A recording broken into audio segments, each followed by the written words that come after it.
My name is Gavin. And we are the Blanchard Brothers, here to round out 2021 with you. Feliz Navidad, Noah. And Feliz Navidad. Hope everybody had a very, very merry Christmas. I hope it was a marshmallow world in December.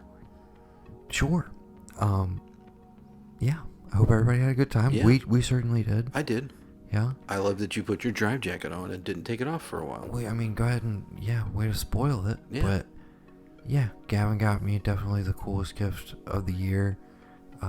In a white box with a simple red ribbon. And it was labeled, to a real hero from a real human being. And here's how thoughtful my brother is. I made a passing reference recently. I revealed to you, it's probably like the third or fourth time we've talked about this, but I was like, dude, every Halloween, I look like in October because they have all these replicas on Amazon. And I'm always scared to order because of the size and blah, blah, blah, blah. Anyways, my brother gets me. Like, it felt like a glove. Speaking of gloves, got part 2 of the gift. Oh, yeah. Which were the light tan, fingerless leather driving gloves. Yeah. That he also sports in the movie. So, I have a Halloween costume forever now. Yes. Basically, as long as I can fit in it. It's a very good, incentive to, all right, you can't get too big. If you're reaching for that third beer, maybe you're like, maybe I'll just have 2 tonight, and that's that. Exactly. Yeah. Yeah. So, thank you for that. Maybe I'll stop driving these expensive cars, maybe ride a bike once in a while. Yeah. Well, and again, I don't know if I've mentioned it on the pod before, but I'm currently a chauffeur as my second job.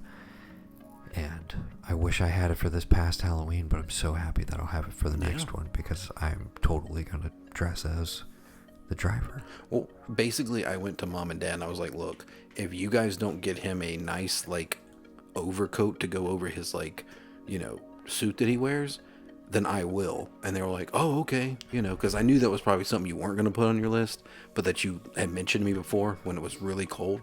And speaking of that, it's 80 degrees in December right now? Yes. 70 something. And I'm like, I'm in shorts again. I'm like, is January and February going to be cold? Or is this just what this is like now? Somebody said something to me about it at work today. I was like, this just makes me scared for July or May, June. If it's nice now, can you imagine how terrible it's going to be? Oh, yeah, it's going to be miserable. Global warming is real, Noah. Don't look up. Okay? Anyway. But yeah, so when they were like, yeah, we'll do that, I was like, okay, cool. I'm going to get the drive jacket because, I mean, it's like quintessentially you. I didn't know anything about that movie. And you were like, drive? And I was like, no. And you're like, dude, it's like he's every 80s hero you would love. Doesn't speak a lot. Just like you, Gavin, would love this movie. And that was my entrance to that world of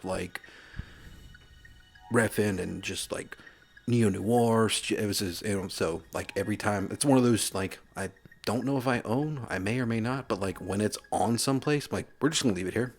We're not gonna change it. It very rarely is, but when it is on a movie channel or something, I'm like, yeah, I'm gonna leave it here. Just cause.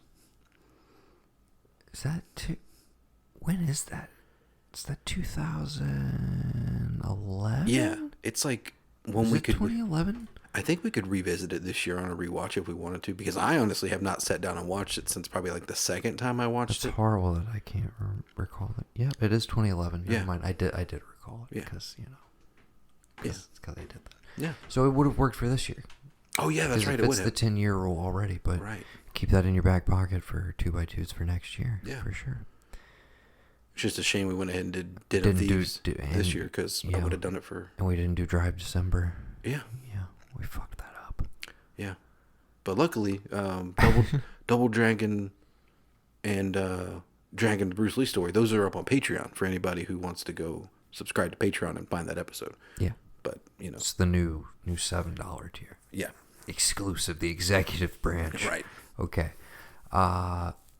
So this is kind of part 1 of our year in wrap up. This is the last time we'll talk to you in the year 2021. Right.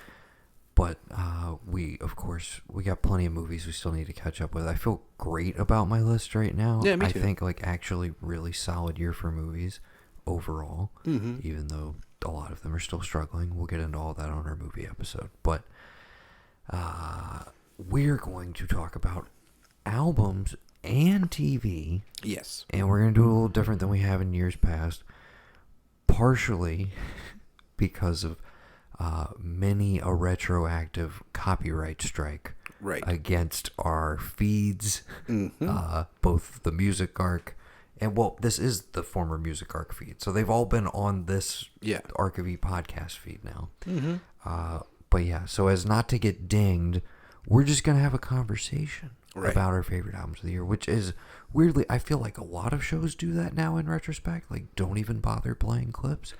And so I think like we got really sold on like the idea of like, are you talking you two to me? And didn't think about the fact that like somewhere somebody probably said, hey, can we do this? And the license, like, are you gonna sue Adam Scott and Scott Aukerman? Like, are you really gonna be mad at those guys?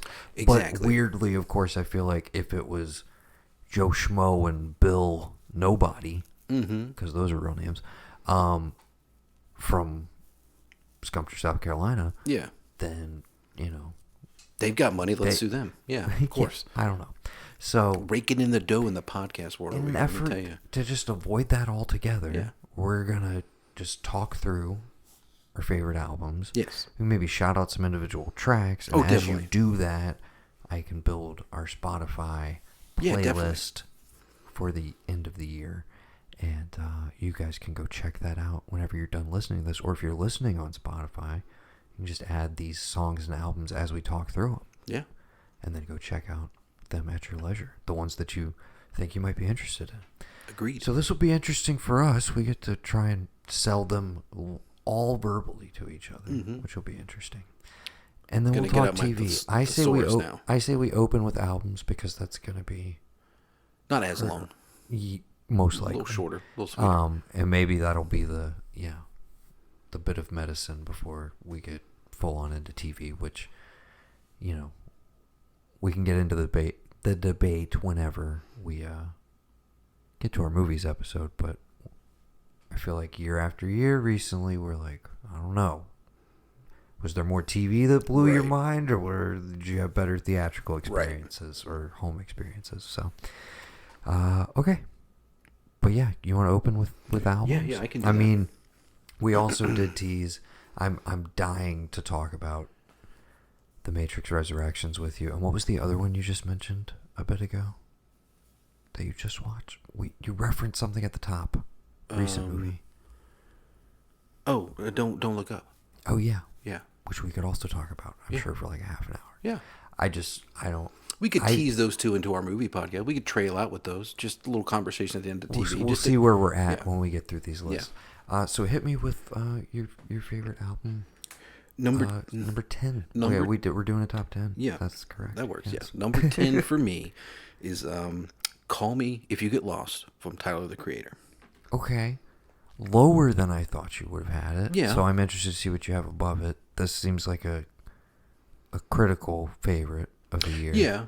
And I'll be honest, I haven't listened to it yet, so you tell me why I need to right now.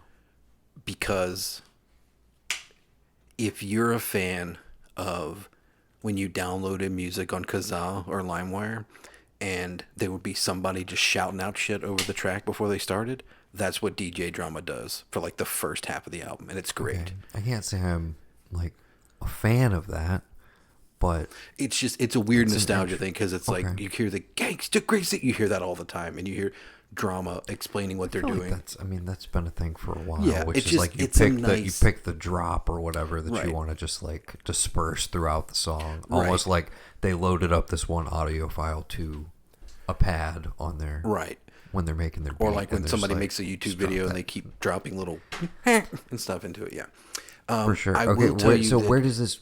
Sorry, go ahead. No, I'm saying the reason I would sell it is because to me, the title is indicative of the album, Call Me If You Get Lost. There's so much, no song bleeds into another. There is no cohesion in that sense. It is like we're doing this, and then boom, we're doing this, and we're doing that. And it's almost like you can follow his alter ego, Tyler Boulevard, whatever. I can't remember what his name is. Like you follow his alter ego on these places he's going, and it's literally like when you get lost, you can call me. Like you can, if you can't keep up with what I'm doing in each song, call me, and I'll let you know where I'm at. And I think that's a nice little play. Where does this rank for you as far as the recent ones? I like Flower Boy quite a bit. Yeah. Igor a little less so. I like Igor a lot. Maybe I need to revisit that one. I don't know if I've listened to enough. I don't think I caught Flower Boy, honestly. So I probably need to listen to that to see if that's up there. But immediately after I listened to it, I went back to like the first album and listened to that again. And it's just crazy to like in 2011, 2010, 2012 when he kind of burst on the scene, it's like this is what he was doing, and it like to move from that to what I just heard was like, okay, like you've grown, and I don't need you to grow. I don't need any artist to like grow in their self. I don't mind if people phone it in. There's one on my list that I feel like somebody's not necessarily growing, but they're not like regressing. They're just kind of giving me more of what I love, and I don't hate it. So, but with this one especially, you can tell like if you listen throughout, you're like, okay, this is definitely an evolution, but this is also someone who's grown up, learned, and like is aware of it, and will point it out to you on different tracks as to like, I know what I'm doing here. There's a reason why I have this many albums out, and there is a reason why people like this one, and it, like you said, it is critically acclaimed. Yeah. But yeah, that was my number 10. All right. My number 10 is Jubilee by Japanese Breakfast. Mm-hmm. She was introduced to me. Michelle Zahner's the artist, but she goes by Japanese Breakfast here. She's a multi-hyphenate author. I think now screenwriter as well. I think she adapted her own memoir. It's going to be a movie next year or something. Interesting. She just scored a video game that I need to play. She's doing a lot of stuff. Anyways, I was introduced to her through Yoni's podcast, The Wandering Wolf. So that was probably a good 2 years ago. And I checked out a little bit, but I didn't do like a full-on deep dive. Right. And then this one started getting a little traction. And mainly the big lead single of it called Be Sweet was kind of, I mean, it was all over most like the alternative stations. But I feel like it was even on some pop stations. Because it's very hooky. It's got like a really infectious synth line. That's the one I would shout out to people to like, or you may have already heard it probably if you listen to the radio at all, which I have to at work. So that's one of those where I was like, oh yeah, I don't mind this. I like this. Who is this? And then I was like, oh, I already know her. Anyways, so whole album's very varied. Make sure I say that correctly. Very varied, but cohesive at the same time. I really, really dug it. It's the only one of hers that I've gotten like deeply into. I need to, and now I'm reminding myself that like, dude, yeah, you kind of just got hooked on that one album. So now I need to go back and check out more. But yeah, Jubilee from Japanese Breakfast. That's my number 10. Back to you for your number 9. My number 9. I need to get the. Sorry, I didn't mean to do that. I need to get the album name. Don't play anything. Can you name that tune in? Yeah, maybe if we play it shittily through our cell phones, right. the algorithm will pick it up. Yeah. Maybe that's what we should do. My number 9 is When You See Yourself from the Kings of Leon. You know what? I think I listened to like the 2 lead singles they dropped. Bandit, Stormy Weather. Yeah, probably. Okay, Bandit, I definitely remember. But yeah, no, I spaced on this one. I don't even know if I ever sat and listened to it, to be honest with you. Mm-hmm. Okay. It's a Kings of Leon record. Yeah, but so, I don't know. Part of me is like the one. What was it? I can't remember the name of it. It's the one that had Tonight and Family Tree and all this other stuff on it from a couple years ago. Like, does that Come Around Sundown or is that Mechanical Bull? Mechanical Bull. Mechanical Bull to me is their best album. I love all. I can sit and listen to that on repeat, especially when you like. I just feel like they should move Tonight to as an end track. I mean, I don't mean this to be like mean, but also who cares? Because again, they're notoriously, or were at one time, one of the most like egotistical, like shithead bands on the planet. Who I still enjoyed begrudgingly. Right, yeah. Every time they put out an album, I'd be ready to like write them off and like hate these guys, but inevitably I would be like, oh, there's like 6 songs on here that I really fucking like. So, yeah, but I'm still gonna be a little bit of an asshole and say that they peaked with Because of the Times, and everything since has been like a diminished step down that I still thoroughly enjoy. I was gonna say Only by the Night was like the one that I thought everybody was just like, who the fuck are these guys? I mean, that was the breakthrough album, but yeah, Right. Because of the Times right before it right. has way better songs and is like the track list alone. But again, I love Didn't listen to Only by Walls. the Night. Yeah. Is that what it is? Yeah.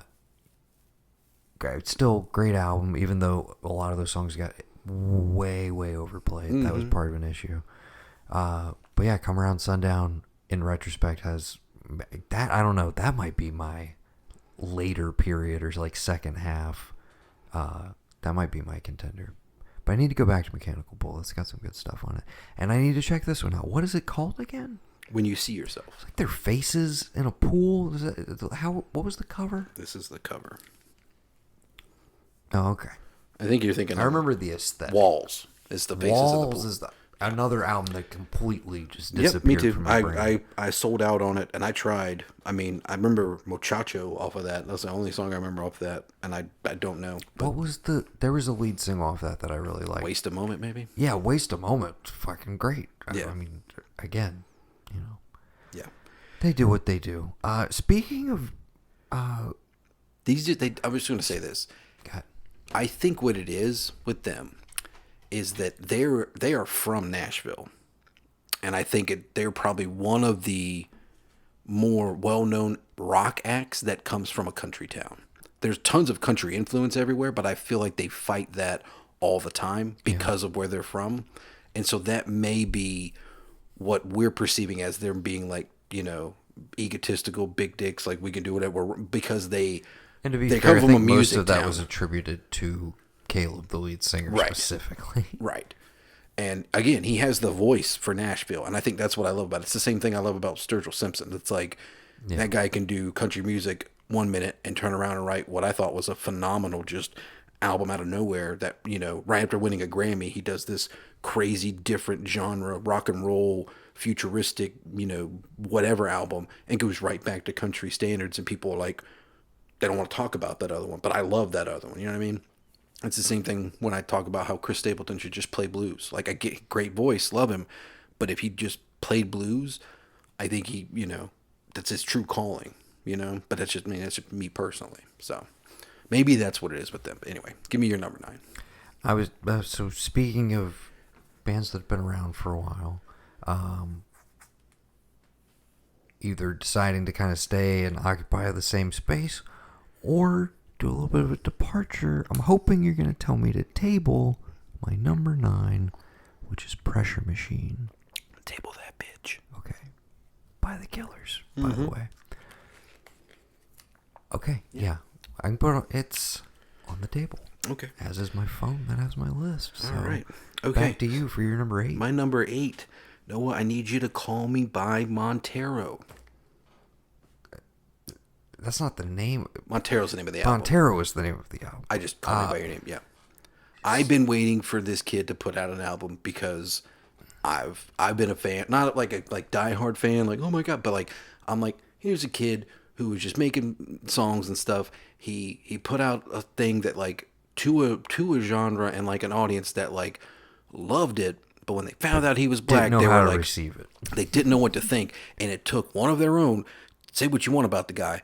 It took Billy Ray Cyrus coming along being like, I like this shit. I like this kid. I want to do this song with him, you know? And as like publicity, you know, as like, you know, cliche and like, oh, look at him. It's so as like people in that country realm took it. I mean, it's pretty well understood that like Miley is the one who presumably put that together. Oh right? yeah, I would imagine. I'm not going to say anything, but like, it doesn't matter. I would feel like if Billy Ray Cyrus didn't want to do it because he didn't want to be like, I don't want to be the guy that's like helping the black kid do country music, he wouldn't do it. I feel like he gets it more than anybody. I feel like he gets it too. Right. But that again, as a result of like where she's at Right. in her career. But again, I feel like he gets it not because like, oh, this is a chance for me to get back to achy breaky status. I feel like he gets it because he understands like this kid just put a song out and now everybody loves it. We don't have to I've been relitigate waiting Old Town right, Road. It was a smash sensation. Right. It'll be with us for a very long And time. I love every song, every single I heard from this coming out. I thought was great. Agreed. I haven't listened to the album proper, but all of the singles totally work. Like I will tell you, I enjoy them. that's what I want. I just watched the video for it. It is a fucking Maury Povich episode where he met somebody playing at football practice and like they're in love, but the dude has a girl, has a wife and a kid, but the kid might not be the football player. It's fucking wild, dude. Okay. The song really is not relevant whatsoever. I need in to the video. catch up on the videos because I was enjoying them thus far. Yeah, and you would appreciate it. Again, anybody who's courting that much controversy and just doing their own thing. Oh hell yeah, man. 100%. 100%. But yeah, I need to listen to it proper. I've only heard the singles really. Yeah. But that's like 5 or 6 songs off the album, right? Right. Like, yeah. Again, driving around for this job, a lot of people are just like, put on top 100 songs, whatever, on Spotify, just whatever the biggest shit is. And he's always has a bunch in the top 10. Okay. My number 8 is a record I just bought for our father on vinyl as his Christmas present. It's Talk Memory by Bad Bad Not Good. Okay. And this one, I feel like I can play a little bit of because it's all instrumental and fuck it. And I'm just going to play it off my phone while I talk about it for a little bit. Okay. So, they've been around for quite a while. They're pretty notorious as like maybe the premier like indie jazz ensemble. They made a record called Sour Soul, which is just like them jamming with Ghostface Killah rhyming over top of it. Okay. Whole album together. Their album 4, Roman numeral 4, has a lot of instrumentals, but also has some vocal accompaniment on certain tracks. That's how I was initially introduced to them, because Sam Herring, lead singer of Future Islands, one of my favorite bands, has a track with them, which is also one of my favorite tracks he's ever done. So that was my initial introduction to them. But Talk Memory is 100% instrumental and is just a beautiful like musical collage, and it's like, and this isn't you it's like just making stuff up. No, this is not me. I wish, but just listen to these horns, baby. I mean, but yeah. I mean, my birthday is next month. If you want to get me a saxophone, we can jam, bro. You, me, a saxophone, garage band. You're gonna learn the sax. Oh yeah, I would love to. Okay. It's the one skill I wish I had, just out of nowhere. But yeah, if you're just looking for some very just chill vibes and some excellent instrumentation from some incredible musicians, Talk Memory, Bad Bad Not Good, huge recommend. That's my number 8. And you said that's the vinyl you got Dad for Christmas? It sure is. Oh, okay. I haven't gotten a reaction yet, so Pop, if you're listening, I hope you enjoyed it. Hope you've thrown it on when you're 3 or 4 beers deep, checking out some football, and you need a break from the stress of the game. So tomorrow morning. Come on, man. Yeah, you. Come on, dude. Yeah, you described this as like it's white boy jazz. You'll like it. I was like, okay. Because he looked very puzzled by it, and it like came in a very nice vinyl packaging. What was the other one that you bought him? You showed me the video of a long time ago. It was something. I got him Wahada's. Not that. It's record. another band. You got him the album for it. He has it, I know, because I've seen him. And I was like, I know that's the band Noah sent me. The video looked really old school. This was a while back. Like, you were living over on James Island. Okay. It looked like almost like an old school, like, lodge type thing this guy was playing at or something like that. All I'll say, table it, weirdly. I don't know how we got to that, but, I mean, Okay. that album is on my list, so we'll get to it. No, it wasn't this year. It was years ago. Yes, but their album this year is on my list. Oh, okay. So we can talk about it. Okay. Because I'm pretty sure I know what you're talking about. I just want to know the name so I can go back and listen because I remember liking it, but I never really like dove into more than like one or two tracks. And then all of a sudden, Dad's got the vinyl, and Okay, I'm like, there we go. So we're able to get a little instrumental interlude. I think we'll avoid Hopefully, the algorithm there. you could also just say who the album is and what label it's on. So like maybe they don't. Maybe it's like if you don't do a works cited page, they get mad at you. You know what I mean? It's in the show notes. Okay. Hey, check there. Okay. Whatever. I don't Algorithm, know. get off my back. Okay. What are we on? You're number 7? Yes. Okay. My number 7 is a self-titled album release by I don't have any of those, so it's definitely not crossover. It is definitely Lindsey Buckingham. Huge miscalculation on my part. I honestly, What did you think? this is now that, oh God, this is the moment. I feel like we have one every year. Mm-hmm. I'm mad at myself. I mean, looking at my list, I feel really good about my list. Mm-hmm. But, you know, would I kick everybody down a notch and, like, unfortunately kick off Japanese Breakfast just to get Lindsay in my top 5? I would consider doing it. Because I absolutely love this record. I thought it was fucking great. Like, pound for pound, track for track, I was like, this is everything I want him to be doing. I know we can't get, like, a proper new Fleetwood record. Right. It's never going to happen again. He's still my favorite guitarist of all time. Like the best. He's my favorite. He's just snuck up there. You don't think about it. And honestly, it wasn't until we saw them live and that motherfucker played every song like he was never going to play another song again. And I was like, holy shit. The action is the juice for this guy. Like that is that's the easiest. Yeah. You know, like because sometimes it would get to the point where the others are looking at him like, bro, are you coming right now? What the hell? Because he is playing his heart out. And, you know, I will cheat a little bit and say that I know you don't like me to do this. I haven't done it in a while. I did listen to him on Marin, and I did listen to him on Soda Jerker on songwriting.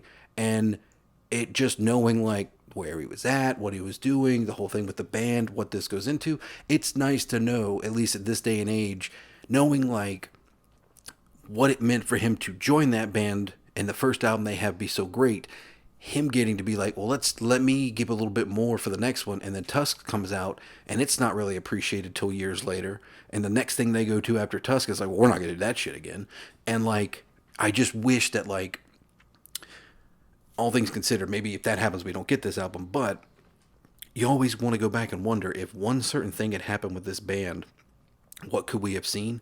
So you go back, you think, what if Tusk is a hit? And like people love it, and they start letting Lindsey do more and more of like, let me get some of my songs in there. Does he still have a solo career? Do we have any other of these great solos that he's come out with? But I mean, it's crazy. Have you gone back? Oh yeah. Because I was gonna say you wanted to talk about like stuff you got into this year. As a result of that, like I went back and listened to Law and Order, maybe for the first time ever, only knowing the song Trouble prior. Right.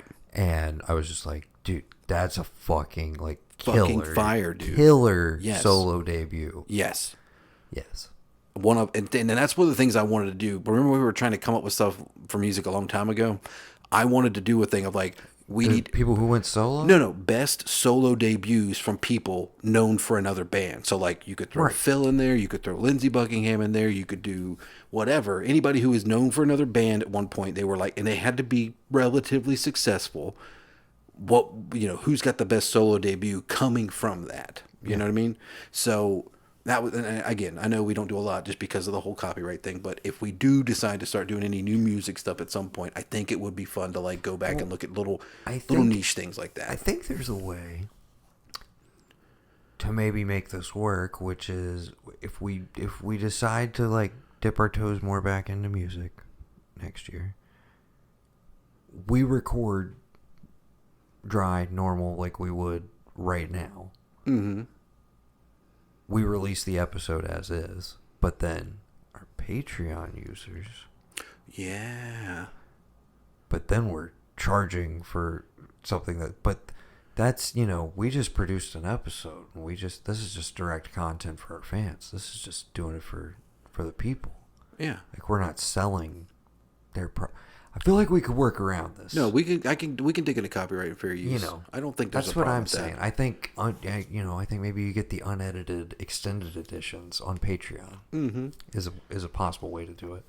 And again, or we make our own. We come up with our own app and our own feed. Like, we build our own thing for people to download, and we put it out there. Or we just have a Spotify playlist for every single episode, which is definitely a route. Yeah. Okay. So, again, huge miscalculation on my part. Lindsey Buckingham's album, incredible. Agreed. So that's sort of crossover as well. My actual number 7, because I'm not adjusting this list, is I Want the Door to Open by La La La La. Oh. Did you miss this one? I did. Oh. I might have to go. I might have to listen to that on the ride home. Yeah, you should. Is it as good as the other one? Is it The Lamb? The Lamb, yes. Which was on both of our top 10s the year it came out. Yeah. Okay. Short answer, yeah. And I love that record. Okay. This is another one. Honestly, everything on this list outside of my number 1 slot, you could just shuffle around. Because I love all of these records kind of equally, honestly. Except, I can't give you my definitive number 1 that I'm like, nothing touches this for me. But, yeah, it's everything that was great about the first record, but sonically even more inventive. Did Yoni have anything to do with Yoni this? worked on, Yes. I don't know if he was on the entirety of the record or specific tracks. I'm honestly not sure, but he did work on it. There's a couple other producers as well. I don't know. I'm wondering what the connection is or whatever, but I've seen her palling around with Mike Hadris and company from Perfume Genius. And so I don't know if Blake Mills was involved in this. I need to dive deeper into the credits on this one. But it's everything you like about her music, but just richer and more textured versions of it. Just more great shit. If you haven't checked out La La La La, Okay. Miss Lily West, great record. Yes, I would. On the whole, yes, I would say I liked it better than Lamp, but I love that record too. And honestly, I didn't go back to that one. I just was stuck in this mode for a chunk of the year. Side note, Yoni had a few little singles and stuff that came out, but Jaime's Basement, one of his side projects, put out their first song together in over a decade, which was awesome. And I am currently signed up for this thing. I basically just moved over from his Patreon to this new thing that Joyful Noise, their label, is doing.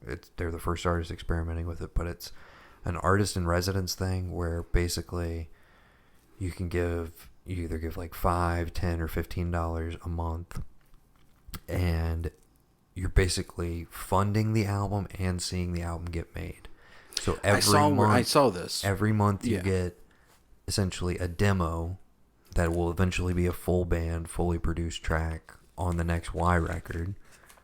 But you get the demo version of it. You get a little thing with him talking about it a bit. Mm-hmm. And you also get a cover song each month. Sounds like something Colt Wolf should do. If you... So they could get a movie out. Try not to talk about it. We have definitely tethered together Y and Coat Wolf every time we bring up one or the other. No, I didn't even mean to. End up coming up. I did not mean to do that. That's not on purpose. I'm sorry. So, yeah, you get a demo and a cover song and a little video with Yoni. That reminds me that I need to go check up on it because I definitely haven't watched the one for December. Anyways. And then if you're sign up at the higher tiers, you get literally a limited edition vinyl press single of those demos, of each one of them. So you get one every month, But yeah, and we're essentially like funding the next Y record. And at the end of, I guess, a full calendar year, we'll have, you know, a 12-track or possibly longer Y record. So yeah, look forward to that. We'll talk about it more. But if anybody wants to sign up, go check out joyfulnoise.com or check out Yoni or Y's Instagram. There's definitely links and shit if you want to be a part of it. Go support them. They were a huge help. I mean, this feed hit the biggest numbers it ever has when we were doing the Y show. Mm-hmm. And it had nothing to do with us. It was all about the music. Mm-hmm. Yes.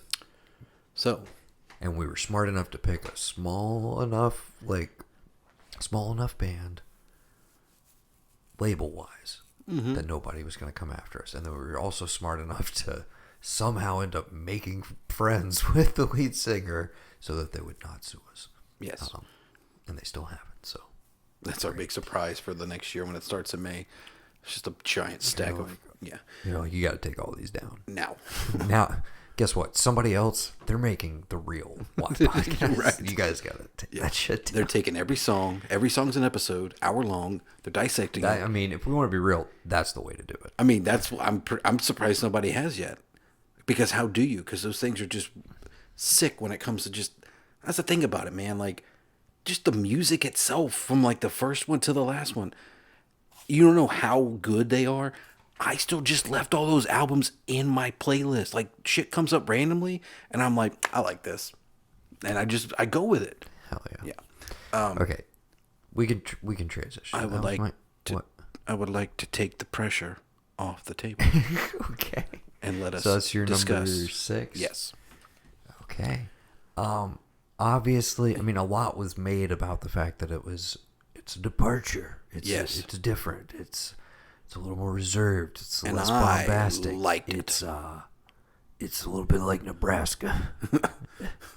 Is honestly what it is. Okay. Yeah, a lot of mean people, it's a bit country and a bit rock and roll? I mean, just that. If I remember, I guess why people were referencing that, and I'm talking out of my ass. I am by no means a Springsteen scholar. I'm just a fan. Lovers, not experts. Jack's not Wangs. Jack's not Wangs for if sure. If anybody's been with us For the long enough. Jack's not Wangs.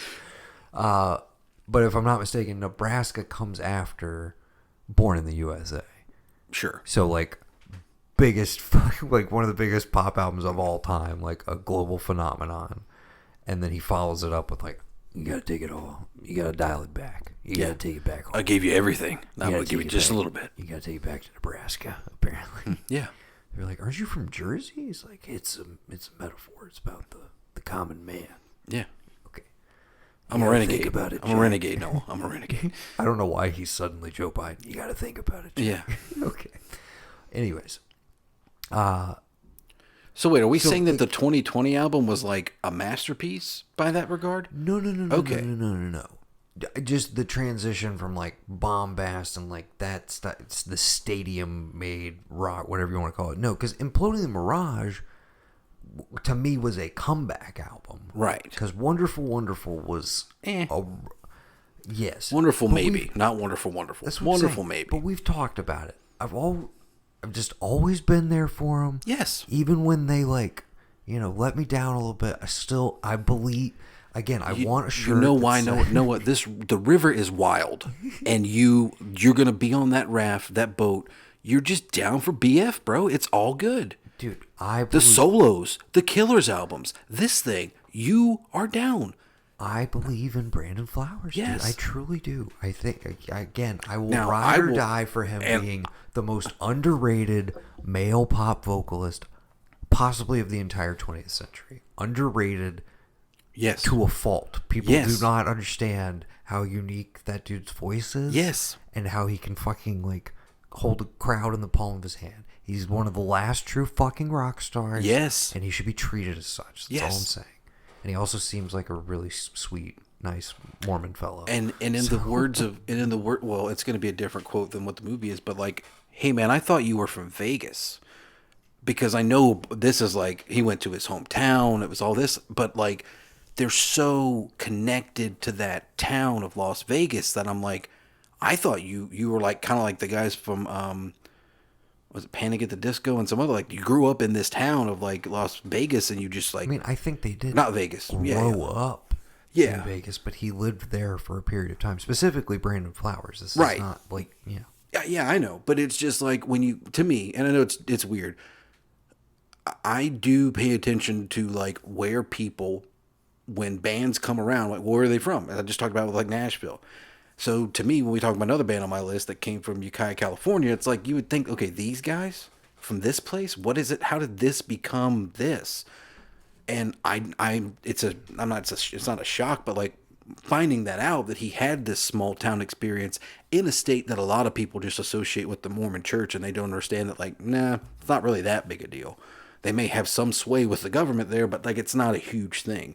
It's still just like any other small town in America for whatever reason. And that's the thing I felt listening to all these. I was like imprinting my own memories of things that have happened in the small town that we lived in to these songs. And it's another one, just like Tyler the Creator. Nothing feels the same. There's different. I don't feel like things flow from one to the other.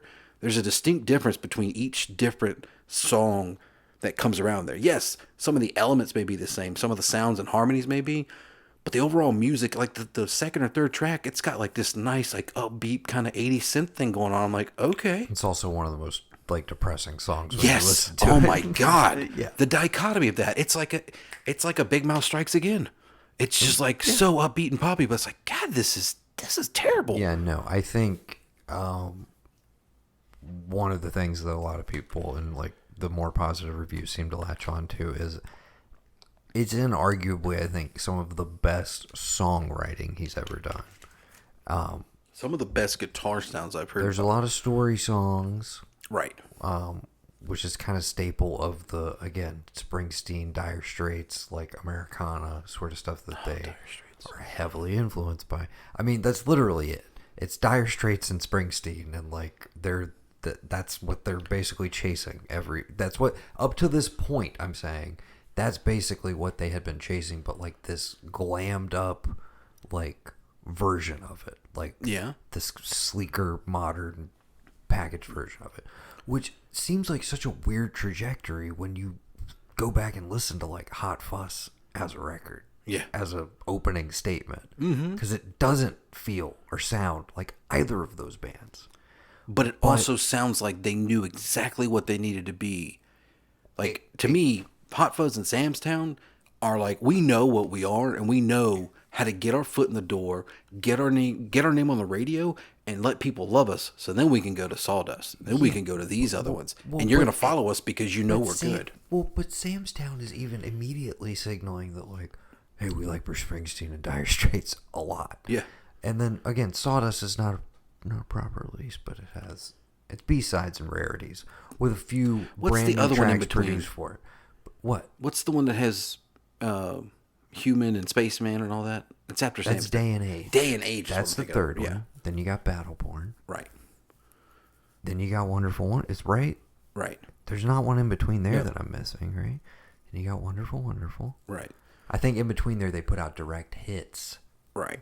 Because Which Battleborn is the one that we first reviewed. Like, it came out right as we started doing music podcasts, right? Sounds about right. Yeah. And that was one that again, like a lot of their later records, I was like, oh, I like 3 or 4 songs on this, but the whole thing doesn't really hang together. Anyways, back to Pressure Machine. Again, to go into quarantine, basically like, we have a record come out during quarantine. We can't tour it. Shit. I'm just going to go make another record. And to also be like, okay, and given the circumstances, like, why don't I take a step outside the formula that we've kind of been doing for the last, like, chunk of our career, and just, like... Last decade, yeah. Yeah, let's just change it up a little bit and see what happens. And I don't think this is a signal change, or a sea change of, like, okay, this is what they're going to sound like now. No, I don't believe it at all. But I do think you're going to see more of this incorporated into future Killers records. And what I hope you also see is this level of songwriting transition back into the very, stadium ready side that that I think they still want to lean into when they can. Wonderful, wonderful. Yes.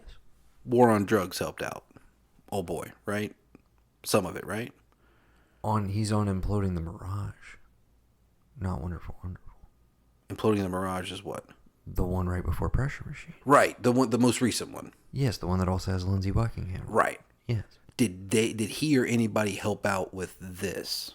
Because there's some parts in there that I'm like, did you learn a thing or two from those guys? Not that I'm aware of. Okay, I'm just curious. No, but if you listen to Brandon Flowers and Ronnie Vanucci talk about the war on drugs, they will tell you all they want to do is be the war on drugs. Yeah. They're like, we just wish we were in that band. Like, we just wish that's what we were doing. So they're very open about the fact that, like, we're obsessed with them, and like we also see them as co-conspirators in, like, hey, maybe we can get back to this era of music. Maybe we can possibly get back into the thing that they didn't do that War on Drugs is yes, you got your Dire Straits, you got your Springsteen, but you don't have your Dylan, your Don Henleys, your other singer-songwriters from the 70s and early 80s all in a bag. I mean, I love Dire Straits. Springsteen's okay. Not really a huge fan. I don't hate him, but I'm not like, I got to hear every album. Like, I get it. You're like, I don't know if he's worth $500 million, to be honest with you. Yeah. You heard about that. Yeah, no, I heard. I mean, I'll explain later. Remind me when we get to another one of my picks to explain my Bruce Springsteen theory. I would like to publicly state, Bruce, if you're listening, boss, I got to be honest with you. I want to come clean.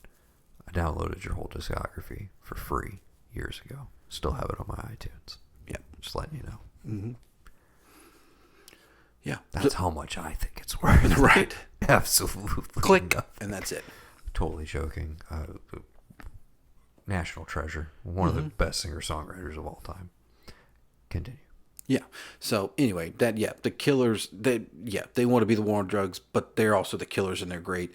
I would love it if when they can tour again, the War on Drugs and the Killers go out and they just both. If they do a Doobie Brothers and if they ever go on a double bill, oh god. Not only will that be like, it'll be like baseline $200 to like be able to step inside the venue.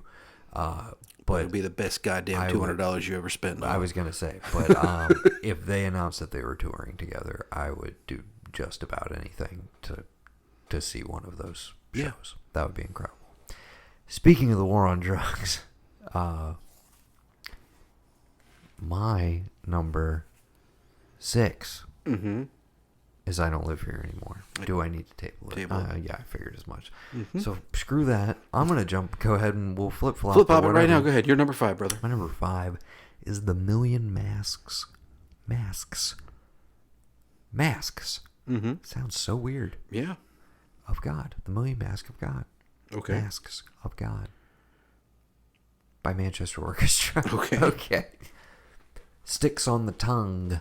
Singes the nostrils. Yes.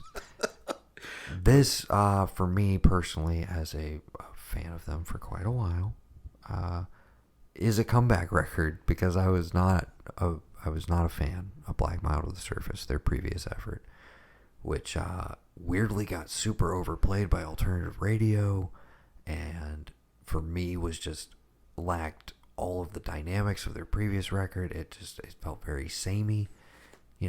There's cohesive, and then I'm listening to an hour-long song. Right. And it wasn't even like, the vibe is similar. I'm talking about song structure. Like, I know based on where we're at in this song where it's going at any given moment. There was no surprises in that record for me. Anyways, I had a lot of issues with it. I don't need to put that one down to lift this one up. This is a great record, independent of that. They released kind of like a style playlist before this came out, of kind of just a primer to like, hey, here's what we're going for. Like, we're trying to change up our sound a bit. I feel like whether consciously or unconsciously, because some of these were in production pre-COVID. Obviously, some of them were finished up during or reassessed during, etc. So you have to wonder how much that plays a factor. But I do feel like there's an element of some of these bands probably feeling like, shit, I wasn't able to tour. I'm not like connecting with my fans in the way that like I normally would. I'm not getting to like test out this material publicly. It's just people are having this one set way that they can interact with my music. And I also feel like you're maybe doing some self-reflection over like, okay, where am I at in my career? What have I done? What have I achieved? Is this the sound or like the style I want to continue in? Do I want to change things up? How much longer am I going to be able to make and release records? So maybe we should change shit up. Anyways, I feel like that was happening with a lot of artists now that I'm kind of looking through my list. And it definitely seems like it was the case with Manchester. This primer playlist that they put out had the likes of Kate Bush, for instance, Radiohead. I think there was even like some Paul Simon on there. It was all over the place. Mm-hmm. But I was like, okay, you're speaking my language. I'm like, yeah, we need to change of pace. I don't want this to sound like the last record, and it does not at all. And it does definitely wear its influences on its sleeve in some parts. I mean, there's some sections where I'm like, oh, those are Kate Bush drums, or oh, that's a Radiohead bass line. Mm-hmm. But it's like, honestly, them being so upfront about that prior to like, hey, these are the things we're listening to. This is like kind of some of the stuff we've always kind of wanted to play. Mm-hmm. I respect that in a weird way more than just like quietly ripping it off and then hoping people don't notice. Right. You know what I mean? Which I feel like a lot of other bands do. They wait for you to find the reference instead of just being like, hey, we were trying to make a song that sounds like Kate Bush and Radiohead had a baby, and we did it. And maybe you don't like my vocal, but, I bring that up because Veronica cannot stand Andy Hall's voice. But she did thankfully sit through a live stream with me earlier this year. Anyways, Million Masks of God, very strong album. If you haven't checked in with them in a while, I would highly recommend it. I would say this might be my third favorite record in the discography, honestly. And again, my only real regret is I was unable to. I think they're just now getting out to tour for it, and then a lot of stuff is being canceled right now again. So who knows where we're at with live music? I thought we were getting it back, but everything's up in the air. Dude, speaking of fucking Matrix Resurrections, you kind of feel like you're stuck in a loop. Like we're just gonna repeat 2020 to the end of fucking time. We might. I mean, I don't know. This one was like 2020, but with a different president. I mean, that's about it. Yeah. Did you watch the Death to 2021 special on Netflix? No, not yet. Did you watch the 2020 one? I did watch Sam Jackson narrated that one. See, I had this phantom memory too that he narrated it. But he was in it. Right. And then I started this one, and it's Lawrence Fishburne narrating it. And I was like, was it Larry Fishburne the first time around? And then I was like, I didn't want to bother turning it back on, like the 2021, just to figure it out. And then you were like, Sinbad didn't do a genie movie in the 90s, right? And then you were like, Mandela died in prison, right? So dark. What? Then you were like, what? You were like, should I kill my parents? Oh, yeah. Yeah. I wasn't going to say it, and then I just ended up saying it. Yeah. But, shout out to Enter the Matrix, which is available on Hulu. What? Enter the Matrix? Yeah. That's the name of that? A Glitch in the Matrix. Yeah. I was about to say. Excuse me, not the video game. Yeah. Did you download the video game thing on PlayStation? It's for PS5 only. Oh, sorry. Dick. I didn't realize it. Yeah, I'm really upset about it. They advertise it to me every day. Oh. On the internet. And I'm like, cool. Can't play it. I mean, you just walk around. There's nothing special. Dude, I saw the section where you're shooting up the cars. It's a rail thing. Who cares? It looks incredible. It looks so cool. You know what's fucking wild though? I have watched that play. What's sad is I'm always like, these children watching other people play video games. I watched that playthrough video like 3 times because I thought it looked so cool. Well, what's crazy is when they let you walk around with it, you can literally pull up and go like you can be miles fly. Right. Yeah. And you go like to another part of the city and there's fucking windows with shit in them and televisions on and nobody home. Who the fuck? Like what the? This is how it's going to start. This is how they're going to take over.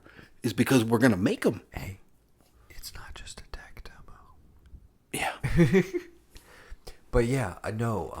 I would love to play that. So, you know, anybody wants to drop your boy PS5, Gotcha.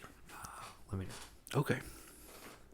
Okay, I don't know if we're on your number 6 or number 5. We're on 'cause my we number did- 5 now. we We did just started weird- with your number 5. Weird stuff there. Yeah. Okay. We went full circle.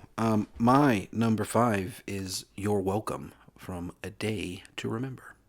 Oh, I've heard good things. Tim likes this record quite a Yes. bit. Shout out to Tim Niles. I love it because from the very early on that I got into them, I realized that these guys, much like other people I've mentioned on here, they could give two shits about what genre you're going to put them in. Right. They're going to do what they want to do, right? Play how they want to play. To me, it seems to kind of come down to when they're writing, what kind of mood and what they're reflecting on, as to, is this going to be more of a more us song from the early days? Is this going to be a more radio friendly thing? Is this going to have more poppy hits? Am I going to get really deep with my voice? What's going to come out? And I appreciate that. Again, there is no, you can I remember a long time ago, Victory Records put out a whole, a demo of the songs coming up, and each of them had a specific hardcore, grindcore, rock, that so filtered down as to what exact minutia genre this was. And I was like, this kind of sucks. Can it not just be good music or bad music? And the fact that I feel like a lot of people labeled them hardcore and screamo when they came out, and then as they progressed and they've made new music and they've developed their sound, people are like, well, they're pop punk, they're post punk, they're this, that. It's they're just they're playing rock and roll, man. It's fucking a guitar, a bass, a drum, and a singer. Just, it's rock and roll. I know that connotation maybe invokes stuff from a long time ago with what rock and roll was, but it's just rock and roll music. Get out of your head when it comes to screamo, emo, metal, all this and that. Who cares? If you like it, you like it. You know what I mean? And so I appreciate that a lot of the songs, you literally could, if you were oh, did you know this was A Day to Remember? If you didn't know them, you'd be like, what? But since you know them and you know the voices, you're like, yeah, of course I know them. But yeah, really good. I enjoyed it. I might have to check this one. Yeah. Say it again. You're Welcome. By A Day to Remember. Yes. Okay. My number 4. This, I believe, is the band that you were bringing up earlier for the video that I sent you a while ago. Yes. Lord Huron? Huron, that's it. I thought it was Lake Huron for some reason. Lord Huron. But I Googled that and I got pictures of the lake. Their 4th full length, entitled Long Lost, earlier this year. For a long chunk of the year, this was my number 1. I bought this for Dad on vinyl for his birthday. Yes. And I think he enjoyed it. This is one of the only modern bands that I feel like Dad is fully on board with, where he's like, I like those guys. Well, yeah, because he was actually listening to them on another device that wasn't the vinyl record. That's how I knew. I was like, whoa, Noah got through. Right. Okay. So, Vida Noir, their prior record, was my number 1 album of the year it came out. You probably heard me rave about it. Mm-hmm. That was seen at the time as a pretty huge departure from their kind of folksy Americana, again, big out. I've always thought of them as a big outdoorsy band. They need to be listened to outside. Their music sounds expansive. Mm-hmm. And all of a sudden you get to the 3rd record, Vida Noir, and it is a just straight up 70s psychedelic rock album. And it's got a lot more out there influences. It's entirely self-produced, and it sounds like it. It doesn't sound like somebody coming in and cleaning up the edges. It sounds like leaning into the weirdness and just playing around with weird loops and feedbacks and run. And it's such a complete record with elements that flow through, melodies that echo throughout the album, lyrically things that reoccur. And that's kind of become a thread running through all their records, is they are a band where you could sit there and be like, oh yeah, if you heard one Lord Huron song, you kind of heard them all. Right. But not really. You know what I mean? Right. And I absolutely love what they do. Long Lost is definitely, I think, for people who maybe And V-Day was pretty well received across the board. I'm not like tapped into their fandom in any way, so I don't know how it was received with like hardcore fans. Right. But for me, I was like, oh, they went outside their comfort zone and they made what I think is like a masterpiece, having loved their 2 prior records as well. So I'm super amped for this 4th one. And the early singles, I'm like, okay, well this sounds more like the first 2 records, but I love those first 2 records, so okay. And what I was really happy to find when I got to the record in context and like listened to it straight through, it is the perfect melding of those more experimental, out there elements that they explored on V-Day, but with the kind of just like solid backbone of just, early rockabilly, old school rock and roll, like folksy ballads, just I think of a lot of like 70s ballads and stuff. Yeah. It's just great, man. I don't know. I love all of their production choices. I think they're fantastic musicians across the board. And I just love that dude's voice, man. It's great. So, but yeah, V-Day still my personal favorite of their discography, V-Day Noir, but long lost. Great work from them once again. I loved it. It also boldly closes with a 15-minute ambient track, which I thought was a fucking sick move, and I really respected it. Okay. Like, yeah. I can dig that. Yeah, if I'm not mistaken, it's one whole side of the record. Like, the record is 2 vinyls. And yeah, when you get to the last one, it's like, oh yeah, this is the last track on the album, and it's... Or is it? And yeah, it is. Oh, it's one of those definitely where I'm sure your average listener keeps waiting for like, okay, now it's going to kick in. Okay, now it's going to... wait. No, shit. Nope, nothing. Anyways. Yep. That was my number 4, Long Lost from Lord Huron. Okay. So this is my number 4? I think so. Yes, Does that sound right? It is. My number 4 is Bodies by AFI. Hell yeah. One of those bands that I love. I know I pitched an idea to you off mic that we didn't do this year in honor of them being around for fucking, 40 years now? Close to? 30? No. 91? 30, bro. 30, 40. They're all in their 40s. They've been around for 30 years. One of my favorite bands of all time. Probably, I would say, the favorite of all time. I'm just trying to broaden my horizons, which is why it's number 4 and not like number 1 again. Solid release. Kind of didn't expect it because of when it was coming out, pandemic and all that. Was the Black Audio record this year as well, or was that last year? Okay. Mm-hmm. I don't know if that means we will get a Black Audio record next year. So because it's usually... I got to tell you this real quick. Yeah.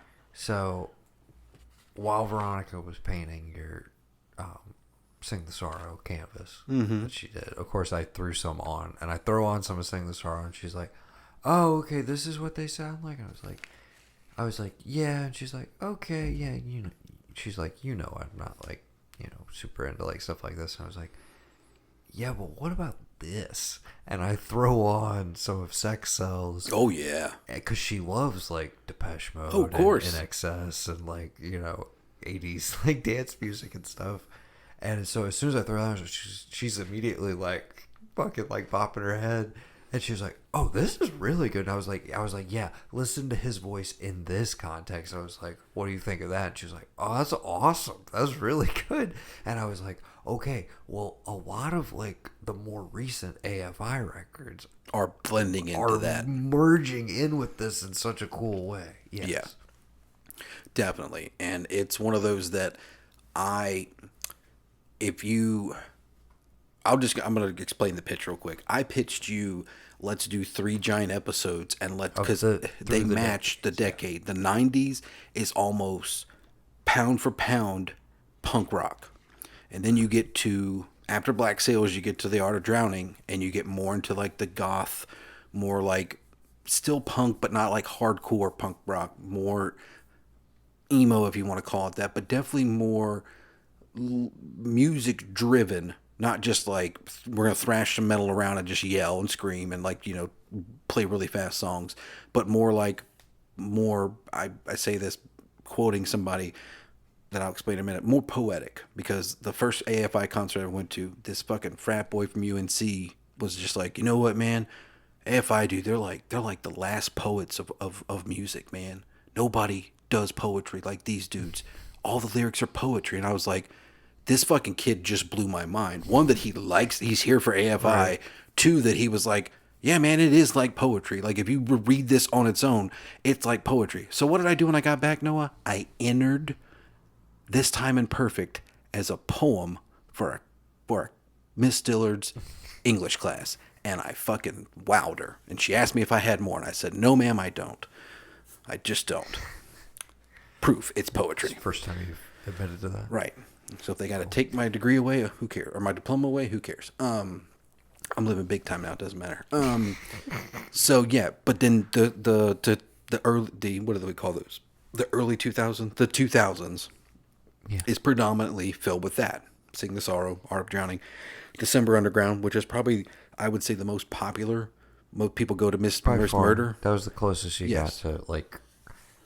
Video was everywhere. It was the biggest. It was the biggest they were ever going to be, because that genre just happened to like, it was coalescing right at the perfect time. And then you get to the aught tens that we just got out of, and you have Crash Love, and you have Burials, you have the Black Album, or the Blood Album is what they called it. It was untitled. They just made it the Blood Album, and you really start to see in those that like they know that they've been doing this for 30 years of their life. Right. But they also don't know what they would do if they didn't, because if they're not going to make an AFI record, Davey and Jade are going to make a Black Audio record. Right. And that's specifically why I don't follow Davey or Jade on any social media. I follow Adam and Hunter because I like to see what they do. And both of them are like girlfriend, family men. Adam's wife is gorgeous, and his daughter is adorable. Like I've met him twice, so it's like I weirdly have a weirder connection because I've spoken to him and talked to him twice. So it's like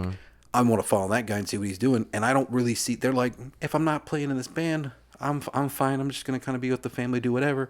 But when the guys call and they're like, well, we're done touring with Black Audio. We've got some stuff ready to go back in the studio. They'll jam. Like throughout the quarantine, Hunter's been doing just bass only of songs just by himself, and it's like, that's fucking crazy. That like, all these years, and I get it, it's a musician thing, it's over and over, but for him to be able to like, you know what, I'm just gonna fucking take this out and show you how I do this song on the bass by itself, just so you can hear that bass line, and just this is what I'm doing back there. I'm not just plumbing away. I know what I'm doing. I'm a musician. So getting it around to this one, it's just every album I have a thing where I'm like, oh, is this the new one? Like, this is how they sound? Okay. And then I listen to it for about a week. Okay. And I listened to it for another week. I'm like, I think this might be like one of their better ones recently.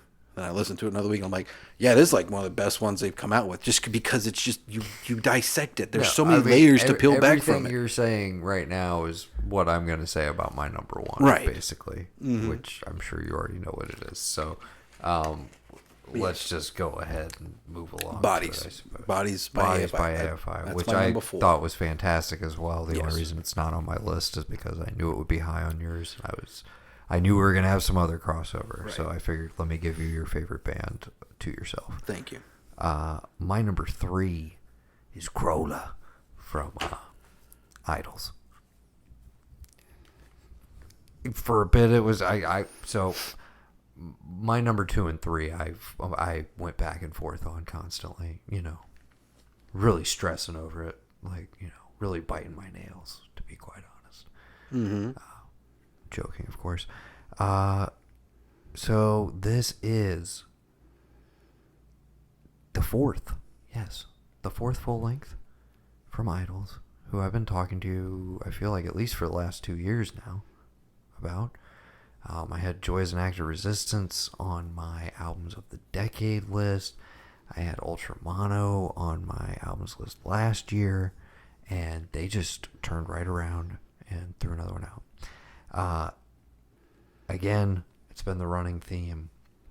Bands truly changing it up. This is, I feel like Ultramono was a fuck you to their critics, the previous record of like, okay, yeah, you say we do all of these things and we're too simple, the lyrics are too simple, it's too loud, it's too one note, it's too whatever.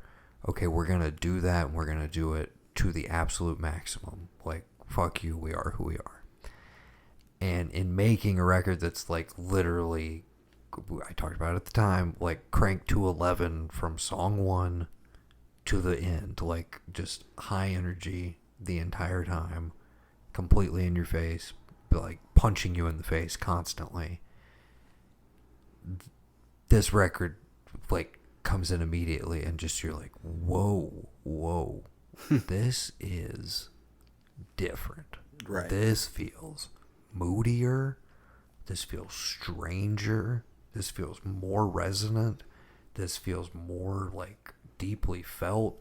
The lyrics are like,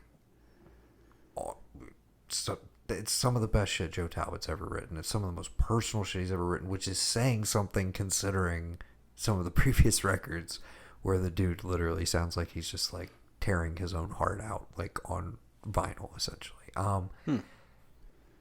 But yeah, dude, but Crawler in particularly is so dynamic track to track.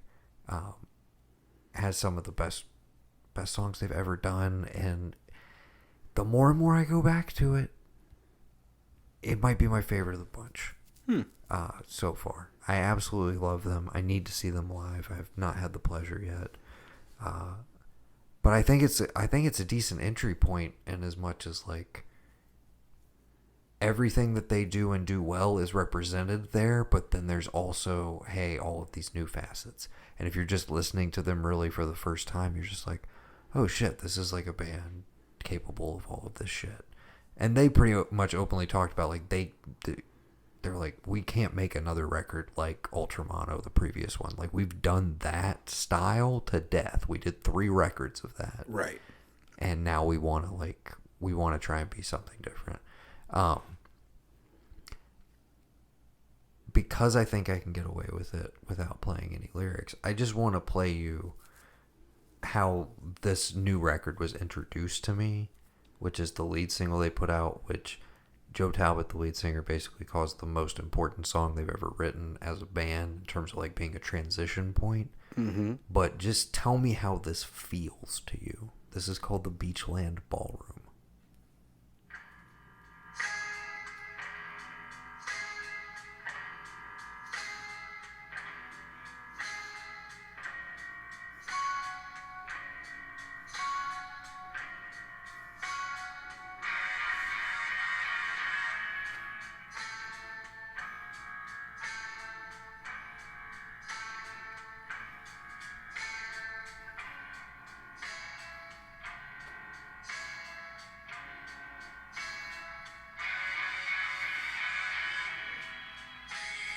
Nope. Who is that? Turn it off. Definitely, like, really upbeat, broody, like vibes, like just the,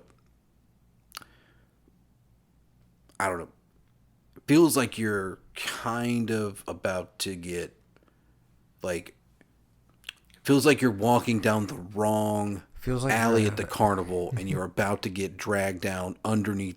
Okay. And like realize that there's a whole subterranean group of people that live beneath you and they're tethered to you and they're coming for you. That's what it sounds like. Very like upbeat and like, you know, getting into it, but also very like this clown that's walking up to you laughing has a knife behind its back. Okay. You know, interesting. You know what I mean? Of course I didn't play any vocals for you, but it's like an old school, like true, like soul song. Right. When you get to it. Okay. And that's kind of the template of like, hey, I've always wanted to, like, this is the stuff that truly influences me even more than like the surface level stuff that you guys have heard us do. Right.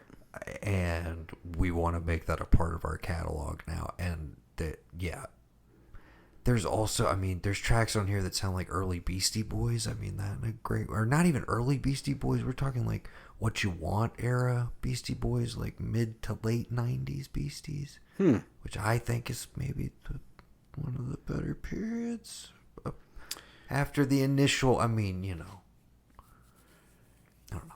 Yeah, no, We could have that debate on another episode. Anyways, that's really all I have to say about it.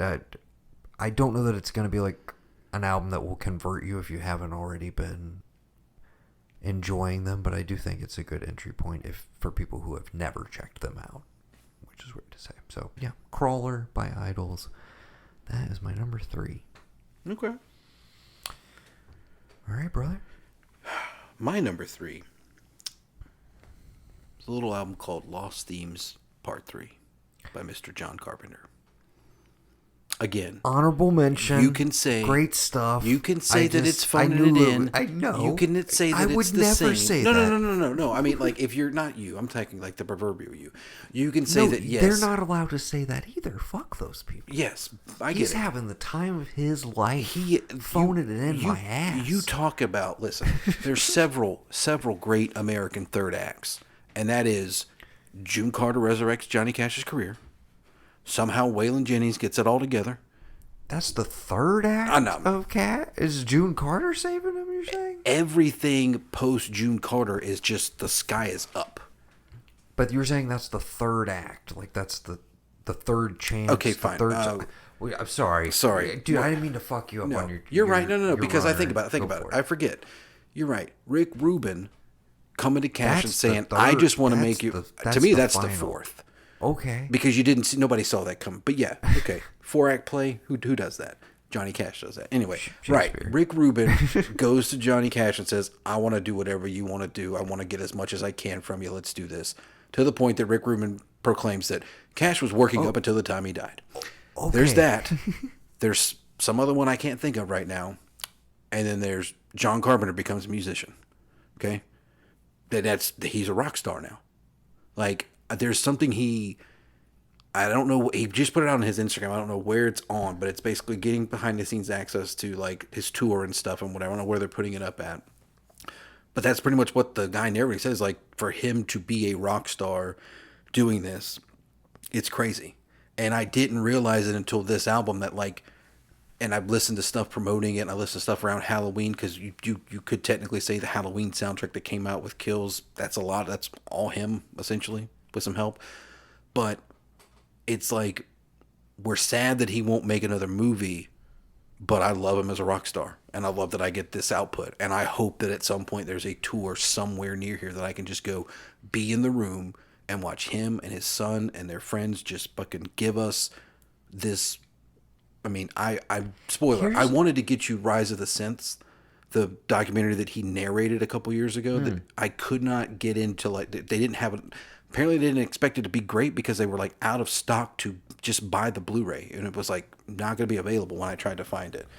But because I was going to do it a couple years ago when they were going to put it out, and I wanted to I was going to help, do the Patreon thing or whatever to support it, and I just didn't get the chance to. But he narrated this big ass documentary about the rise of synthwave and talk about him and other people in it.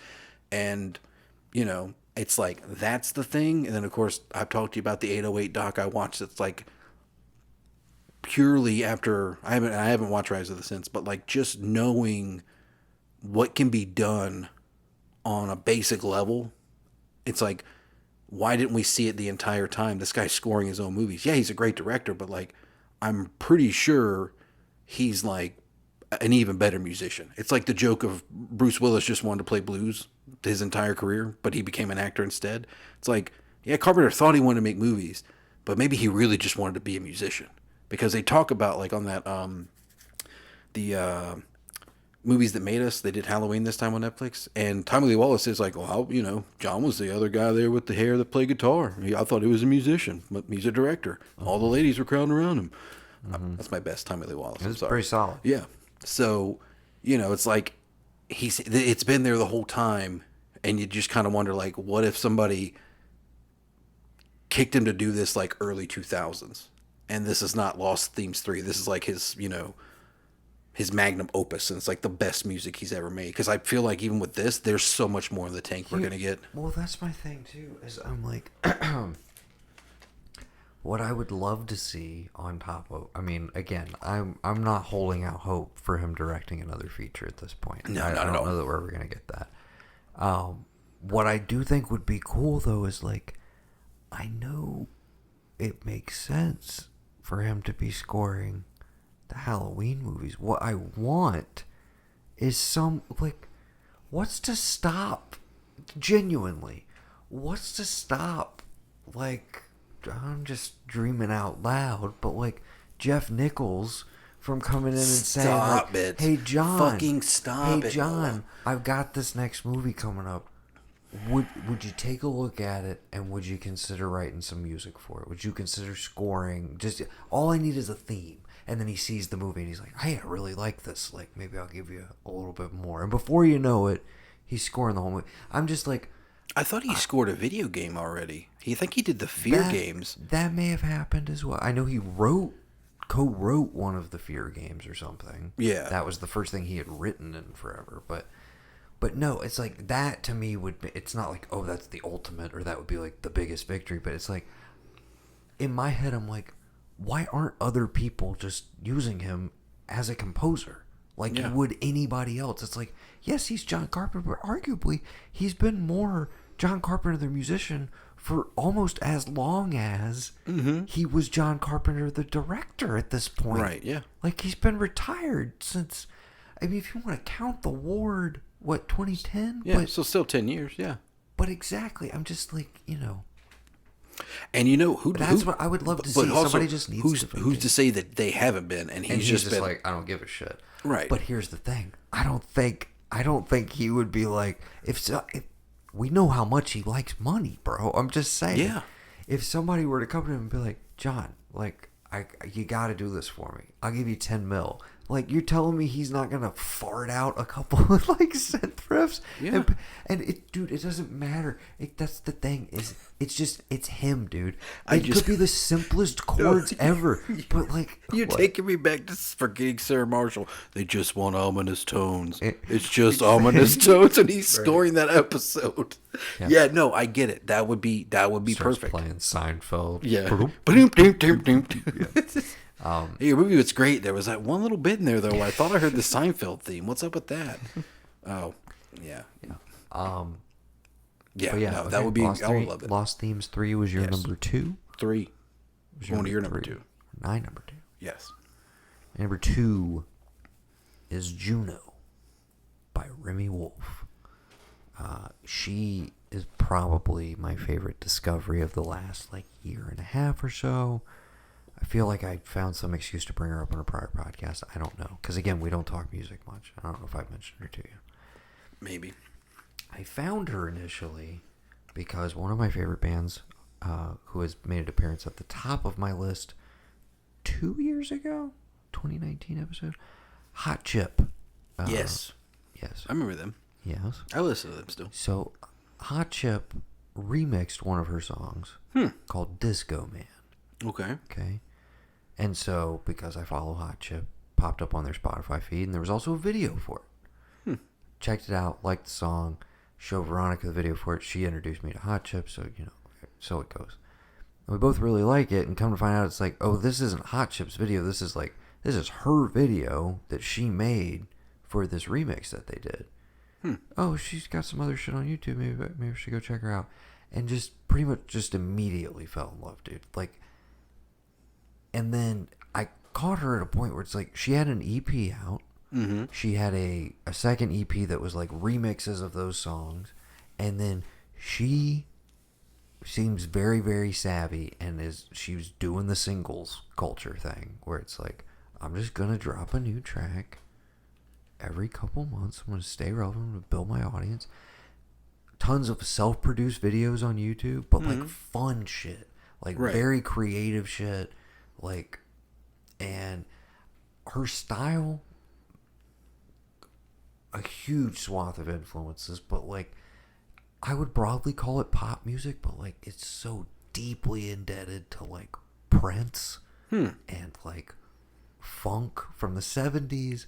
She has a full-on live band when she performs too. It's not a bunch of like, pre-recorded drum beats and stuff. Right. Awesome production on the tracks. She raps a little bit. She sings a little bit. She can do the ballad. She can do the pop princess sort of thing, but she's super creative, funny as well, funny as shit. Like, genuinely, it is the most like joyful, entertaining, upbeat album. That's not my number one album of the year. It's an absolute blast. Tons of bangers. Bangers top to bottom. Not a bad track on it. And that goes for all of her singles that she released in the run-up. But it was cool, dude, because I've kind of been following her since she was still a little bit off the radar. And then that album dropped. I saw the uptick or whatever, but I am still like, I feel like maybe the next one, the second full length is where maybe people start actually like full, it's like next level paying attention. Mm-hmm. But I just think she's so unique and different from the majority of that age. She's about 25, but that age range of like female pop vocalists that are going on right now, just so unique. Genuinely has the pipes and the soul of like a Janice or something, but swirled with like the danceability and the funkiness and the fun and the irreverence of like a Prince, but in a female body. You just got, dude, she's incredible. Remy Wolf, the album is Juno. My second favorite of the year. Okay. Your number 2. My number 2 is... Let me go back to my notes. I would like to take the drugs off the table. No one. Okay. Please do. I don't live here anymore. Sorry. I don't live here anymore. War on drugs. Yes. How could I not? I'm very glad to see it so high. Yes. Not a fan. Not a big... it wasn't as high on your list as mine, so I'm just curious. I loved it as well. Right. I loved all of the records I have above it just a little bit more. And here's the thing. Bottom line, you're following up a masterpiece. Yes. You're following up... This is your Nebraska. You're following up the album of the last decade as far as I'm concerned. Which I Deeper missed. Understanding. I fucking missed. And it's only because Dad was like, hey, those two are talking shit about you on that one. Wait, what? I go and listen. And I get Pat. I'm like, okay, yeah, all right. They're making fun of my choices. And then you play a little bit of it. Thank God we didn't have a copyright strike and I wouldn't have listened to it. Because had I not have missed out on the album of the fucking decade. Yeah. But no, I love this as well. Mm-hmm. But again, you're following up a masterpiece. This is just like... Nobody follows a killer, fucking boys. Good. This is maybe my second or third favorite of their discography, but A Deeper Understanding is just a top, just immaculate. Here's what I love. Here are my... I have no negatives. I have no... Like, there's no shit to talk. But my main, like, positives or overall take is, like, Deeper Understanding is everything that it is and is, in my mind, most deeply indebted to the 70s. This one shifts more into the 80s, which is why I feel like you probably, while you would agree that it's not as good as A Deeper Understanding, like it a little bit more than I do, even though I fucking adore the 80s as well, and I love most of this record. You're born in the wrong decade. The 70s is your decade. I'll tell you what it is, Noah. If you listen to him at all, I don't know what the making of Deeper Understanding was. I don't know if they toiled over it as much, but this record was in the bag. And then they basically went back when quarantine was happening and when stuff was going, and they tweaked and they tweaked and they tweaked and they played it and they played it and they played it till they got to the point where they're like, yeah, dig it. And they loved it.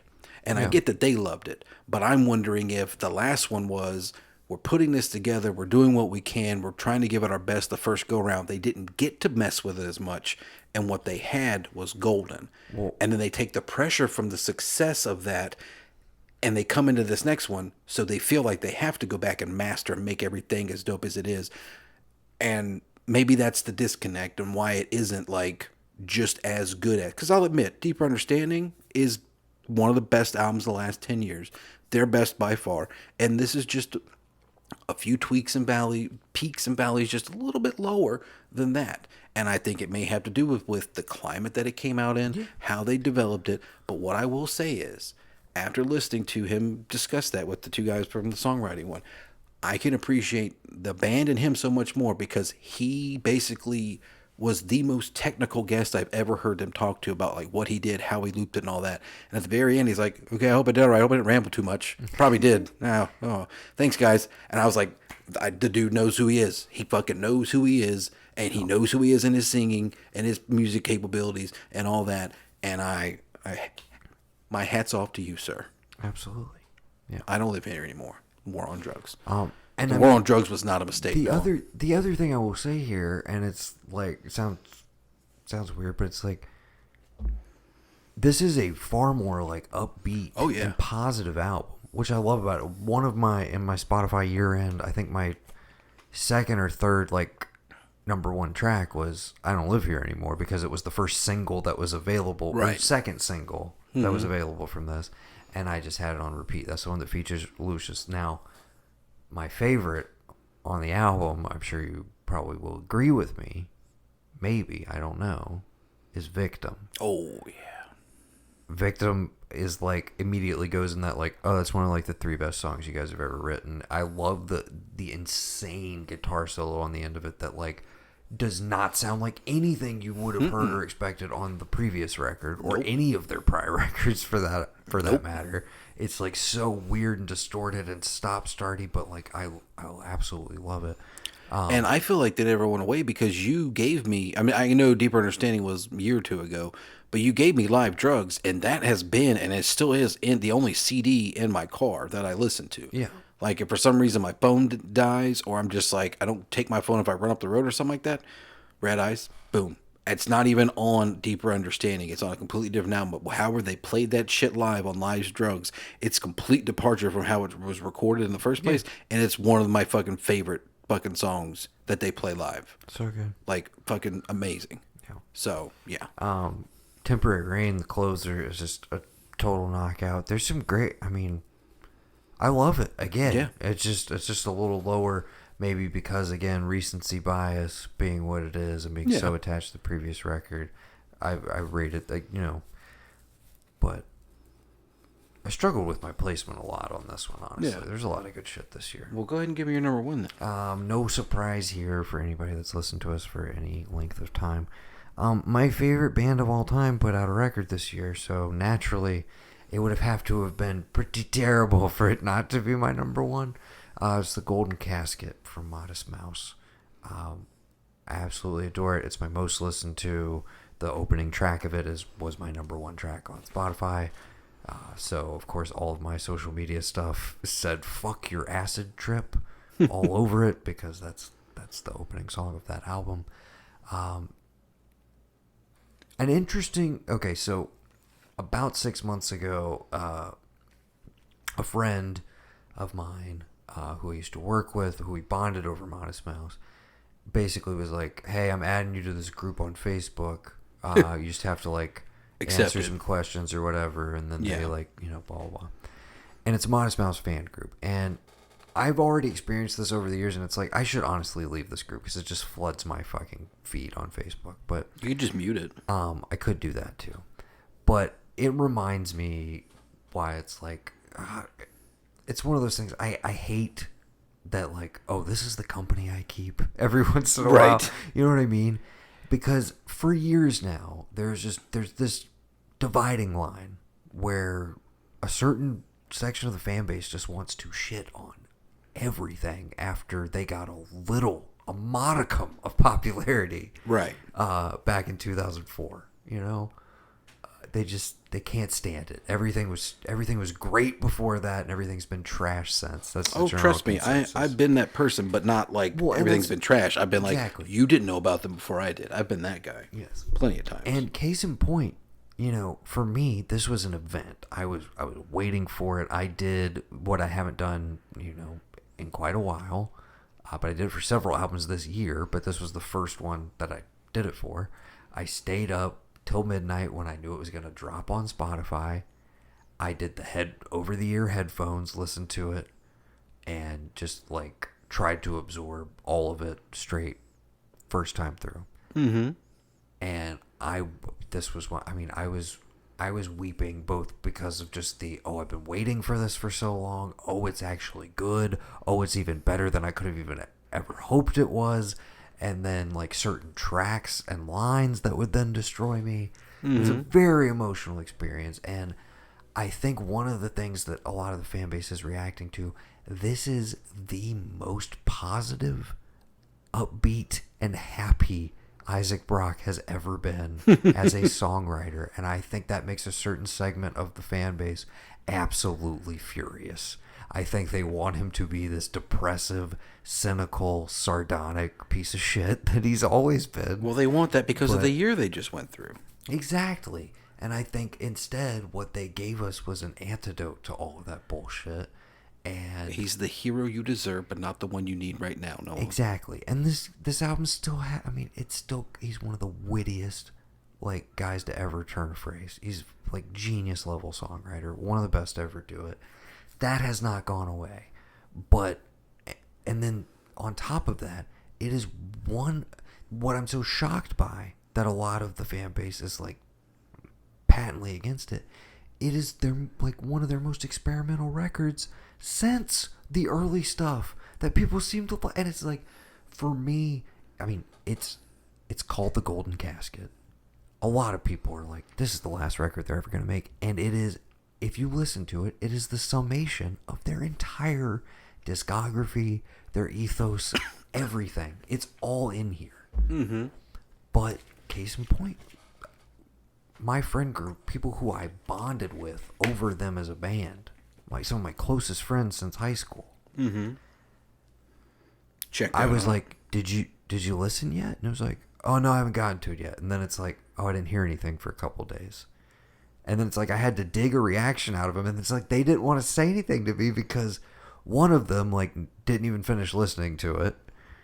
The other one did kind of like have it on in the background. Was just like, yeah, I just wasn't really vibing with it. And I'm sitting over here going like, it's all there. It's all in there. Like, what are you doing? Why? I'm like, and I just, it does this mean we're not friends no more? Well, it does, dude. It was one of those moments where I was like, have we aged past this point? Because I thought back to, I was like, dude, when We Were Dead Before the Ship Even Sank came out in 2006, that was an event for our friend group. We drove after school together to go buy our own individual hard copies of it from FYE in the mall, because that's where you could go get it from. Or maybe we had moved on to Music Gator at that point. I think we had found the independent store. Possibly. Yes. And he used to get shit like a week before it came out. Like, he would just put it out on the shelf. He'd be like, dude, fuck FYE. You can come get it here. Yeah. For, like, way less money. And I got it out a week in advance. Because otherwise it's just sitting in my stock room. Who's going to police me? Whatever. Right. But, yeah, that was an event. I mean, we listened to it collectively as a group for like 6 months, and then we went and saw them live, and it was like a defining moment for our friend group kind of thing. And you're listening to this album and asking them, and you're like, wait a minute, was it? You're questioning that now, right? Well, no, it was one of those, just like, have we all just kind of, some people just grow out of certain fandoms and like attachments to things, but in my head I was like, but I thought Modest Mouse was forever, guys. I thought they were forever. Yeah. Some people said that about another band. But then I was comforted because one Mr. Barron Williams, who took a bit to get to it just because he was dealing with so much other shit in his life, but he came around to me and was like, "Oh, dude, yeah, no, I loved it." Like the next time I got to see him, and I was like, "Dude, did you ever listen to it? Did you check it out?" He's like, "Oh yeah, I cried my eyes out."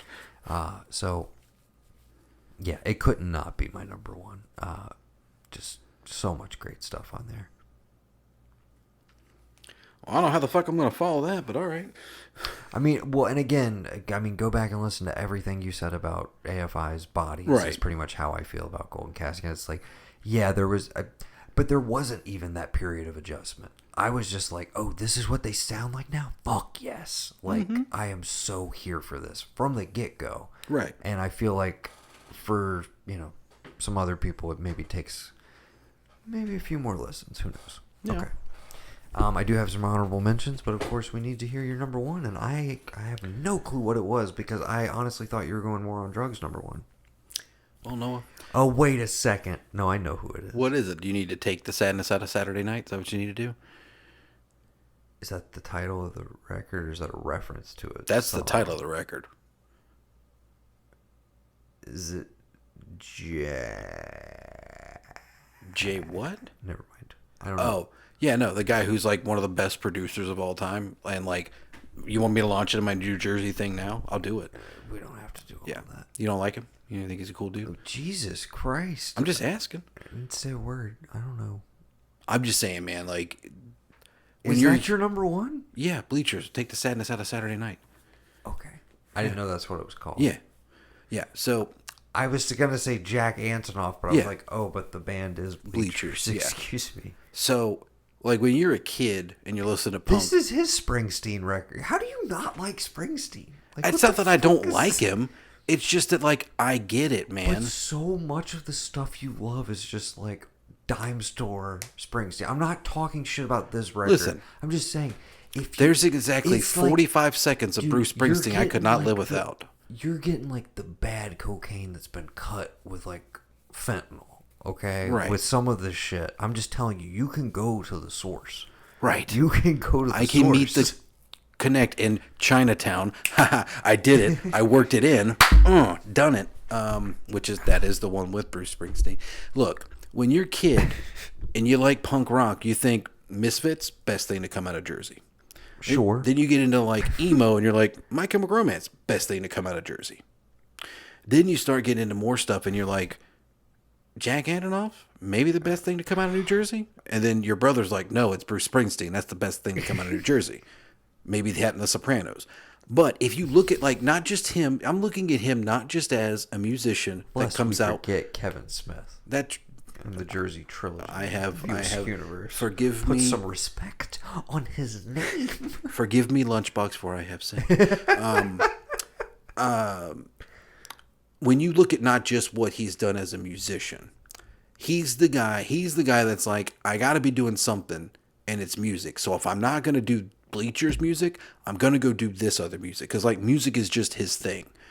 And, yes, I get that, like, Springsteen is just, like, this guy that just sprinkled his musical seed all over America. He's a Rosetta Stone for so many people. He's a Leon Battista Alberti. He's a Renaissance man. He could do everything. He can do podcasts. He can sell out stadiums. He can play. He's also got the Dylan thing of like, I could probably name you 5 or 6 Springsteen songs that you're like, oh, those are Springsteen songs, because it's like other artists got famous for them. Oh yeah, no, I know Sad Eyes. I know Blinded by the Light. Because the Night.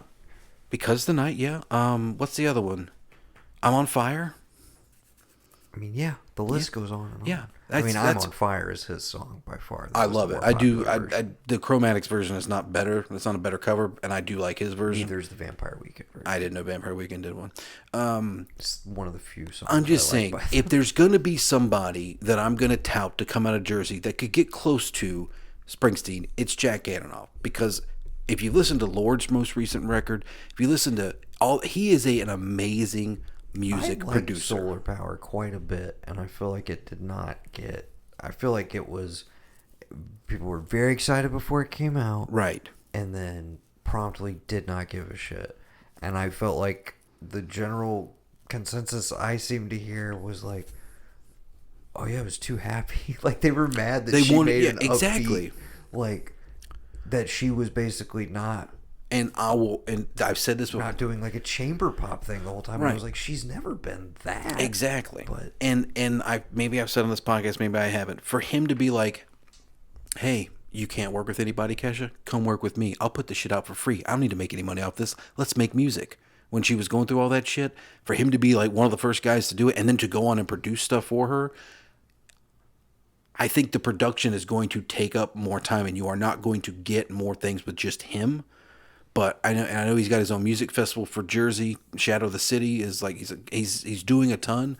But I was just so excited that in coming out of a year of lockdown that I finally had a follow up to the last one, and it's just it's been on rotation ever since it came out. It's just one of those, and Springsteen's on Chinatown. It's probably the big hit off of that one that people would know because it's been out the longest. But there's just so many other songs in there that's like it bleeds right into the last record and just what's going on with it. And you know, I think what needs to happen is I think that we need to get the War on Drugs and the Killers together, and we need to get Jack Antonoff to produce their next album.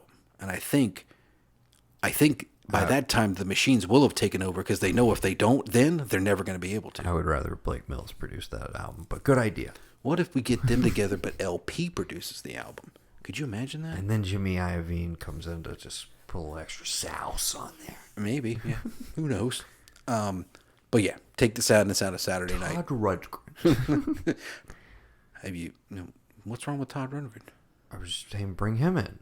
Is he like a producer guy now or something? He was in the Sparks documentary. It just reminded me that like he helped like produce them early on, and like he's still around. And I was like, get Todd Rundgren. Yeah. 70s mastermind. Saw the light. Yeah. In conclusion, I don't want to work. I want to bang on the drum all day. Yeah. It's we the were work that talking- we avoid. Look at me. I'm self-employed, Noah. I love to work at nothing all day. Why? Because I be taking care of business every day. Every way. Workout. Okay. Did we just literally do Bachman Turner Overdrive on this podcast? I thought we'd agreed never to do that. You swore after that one time. I'm just kidding.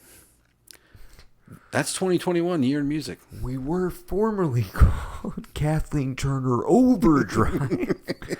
But for tonight, we will be known as Barry Jive and the Uptown Five. Jesus Kathleen Christ. Turner Overdrive.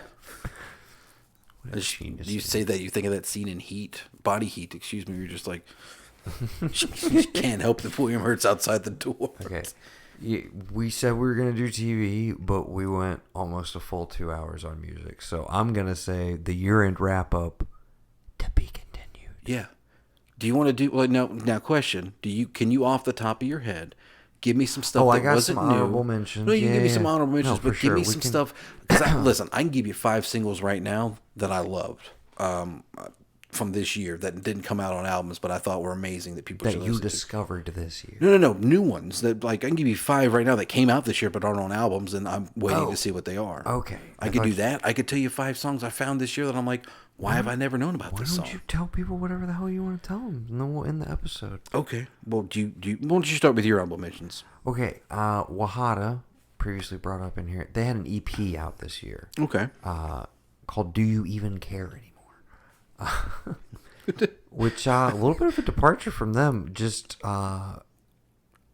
it different, like it, not sonically particularly different. Just a little bit of a different vibe from Reggie's vocal, and a little bit darker. Definitely like processing a little bit of the last 2 years. I feel like, but very interesting nonetheless. I'm looking forward to another full length, of course. But yeah, a little 5-track EP, and then. Obviously, I retroactively should have had Lindsey Buckingham on here, and probably a handful of other people. His body's here as well. But last one I'll close out with on my honorable mentions. The Power of the Dog soundtrack score done by Mr. Johnny Greenwood. And I guess a side note for that, the Kid Amnesiac, which is the remastered versions of Kid A and Amnesiac and all the B-sides and unreleased rarity, the like massive fucking thing that they put out this year. It's old music, but clearly if we were taking all the rules off the table, Right. that would be it somewhere in my top 10 as well. So, yeah. Okay. Good. I don't even honorable mention albums. One single that just came out, One Right Now, Post Malone and The Weeknd. I was going to put The Weeknd's greatest hits on here, but technically that's not new music, and it feels like a cheat. But it is nice that he re-released a bunch of stuff off of like earlier albums in this release with people so that people could get exposure to him. Because I feel like last year after the Super Bowl, people were like, well, what were those other songs? And they didn't realize that he's had tons of albums that have come out beforehand.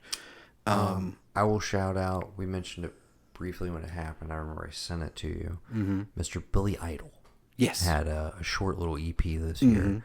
I'm just going through my top songs Yeah, on yeah, of Spotify course. from this year to see if there's any We did talk about the standouts we Killers. didn't talk about. Another single I would mention is Dustland, featuring Bruce Springsteen. Came out this year. Yes, that was very fun to watch, especially the live version of it. Mm-hmm. But yeah, Bitter Taste was the Billy Idol joint that I enjoyed Yes, the I most remember that. off of there. That shit slaps. I remember telling you that. So hard.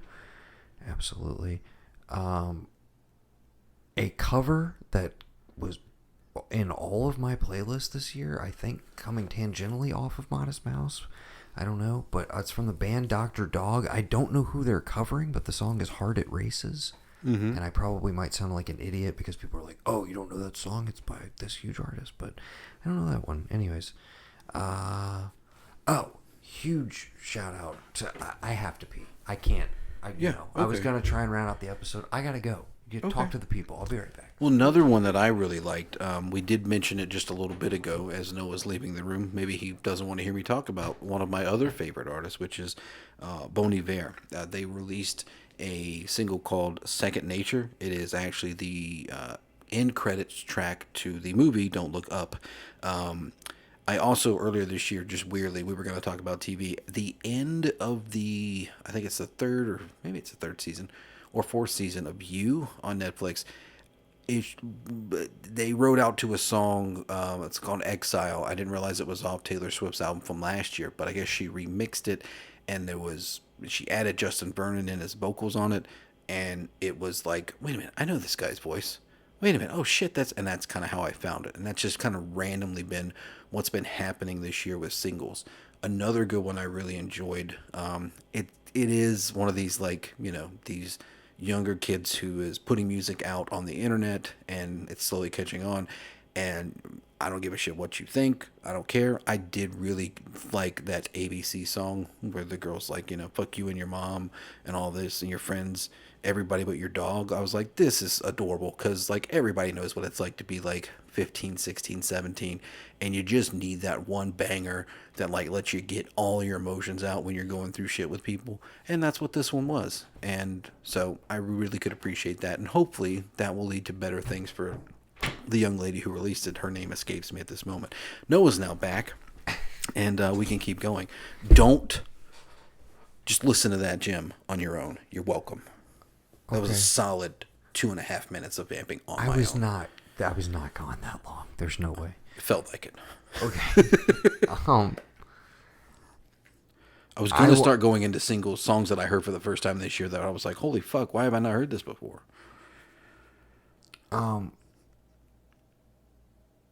We can put up a Discoveries playlist as well if you want to. Yeah.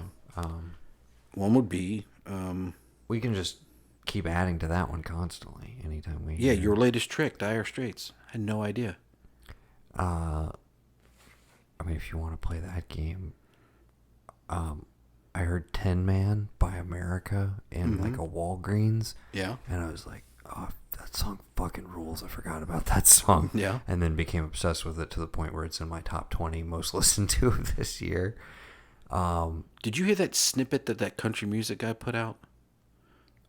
What? I gotta play. I'll play for you off mic. It's wild, dude. Okay. Changes by Black Sabbath was one of those. I was like, I've heard this. No, I haven't heard this. I thought it was like a new Ozzy song where I heard it and I was like, shit, this is Black Sabbath. Never mind, I'm wrong. I have a band for you, considering that Kings of Leon was on here. I know you like Chris Stapleton.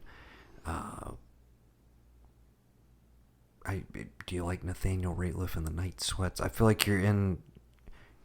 I like that name. You're adjacent. Have you ever heard of Mo Lauda and the Humble? No. Okay, because for me, they're kind of like better Kings of Leon. Okay. And they're smaller, but another one where I'm like, yeah, just listen to the opener of this.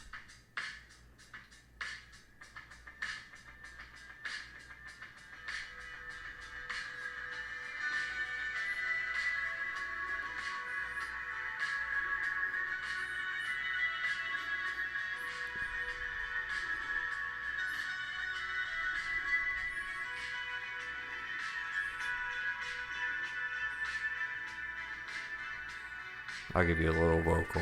Yeah. No, I can dig it. Oh, dude, I honestly would have thought that was Kings of Leon for a minute. Yeah, that's wild.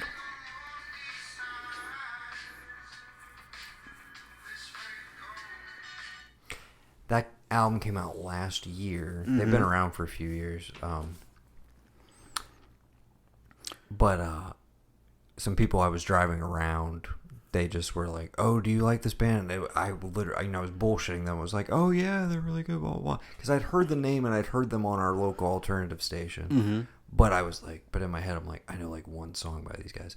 So on Spotify, I pull up their like playlist though, and so I had it going for the people. And then after I dropped them off, I'm just listening to it, and I was like, dude, I've been listening to these guys for like over an hour. Right. This is all good. Yeah. And I'm listening, some of it's from different albums. That's and it's how I going feel, through yeah. all sorts of stuff. And I was just like, I really, really like this. So they're definitely somebody I got turned on to more this year. But that album from 2020 is called Ready Coat. And I think you would absolutely love it. Really good stuff. Honestly, their earlier stuff sounds more like Kings of Leon. This one is more richer sound wise. I think it was the first one they had like a proper producer, like an outside person, or they had more studio time to like fuck around with stuff. Because it was during the pandemic. Same thing we were talking about with. Well, that's what happened. Like the first time I listened to Nick Murphy, Chet Baker, I was like, "This is good. How have I not known this dude?" And it was just randomly on at somebody's house I was at. Yeah. Did you know Eddie Hazel had a whole album? I don't know who that is. Eddie Hazel's the guitar player that played Maggot Brain. Okay. He's not with it. I remember I watched that. I think I told you I watched that George Clinton documentary, but I went back and after that he did put out an album, and it was kind of part of the thing that Clinton did, where he was like, "I'm going to get multiple people to release albums as like so I can make more money off of them under one band kind of thing." But he does a cover of Californian Dreamin', and it is so fucking badass, dude. Like, I know most people don't really ride or die for the Mamas and the Papas, but I'll pretty much say that I wish this was the version everybody heard. I'll play it for you off mic because I'm sure. This way, because I feel like none of it really came up for either of it outside of you had Tyler's album on there. Mm-hmm. This year in general, like way less hip hop focus for me than say we had Run the Jewels 4 last year. Mm-hmm. There's I did listen to Donda, but like it wasn't anything that threw me. I skipped Donda. Not that I wasn't going to skip it already. Skip Certified Lover Boy. I'm not a Drake person, but I've tangentially heard tracks off of it because it's been on top 10 lists. Anyways, I skipped both of those as well. But I was just going to say, on the hip hop front, I did forget because it's been a long year, but there was definitely like a 2-month period, and I definitely sent you at least a video, but Toby Noijwe, do you not remember this? I sent you the video.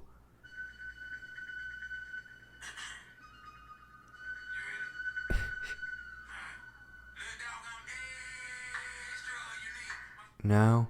Huge Vaguely. grill. His wife's in the video as well. Vaguely, it's all color coded. Anyways, super high energy. Who was the weird guy you sent me the video of? It's a weird white kid, and he was like kind of going through the streets of Chicago or something.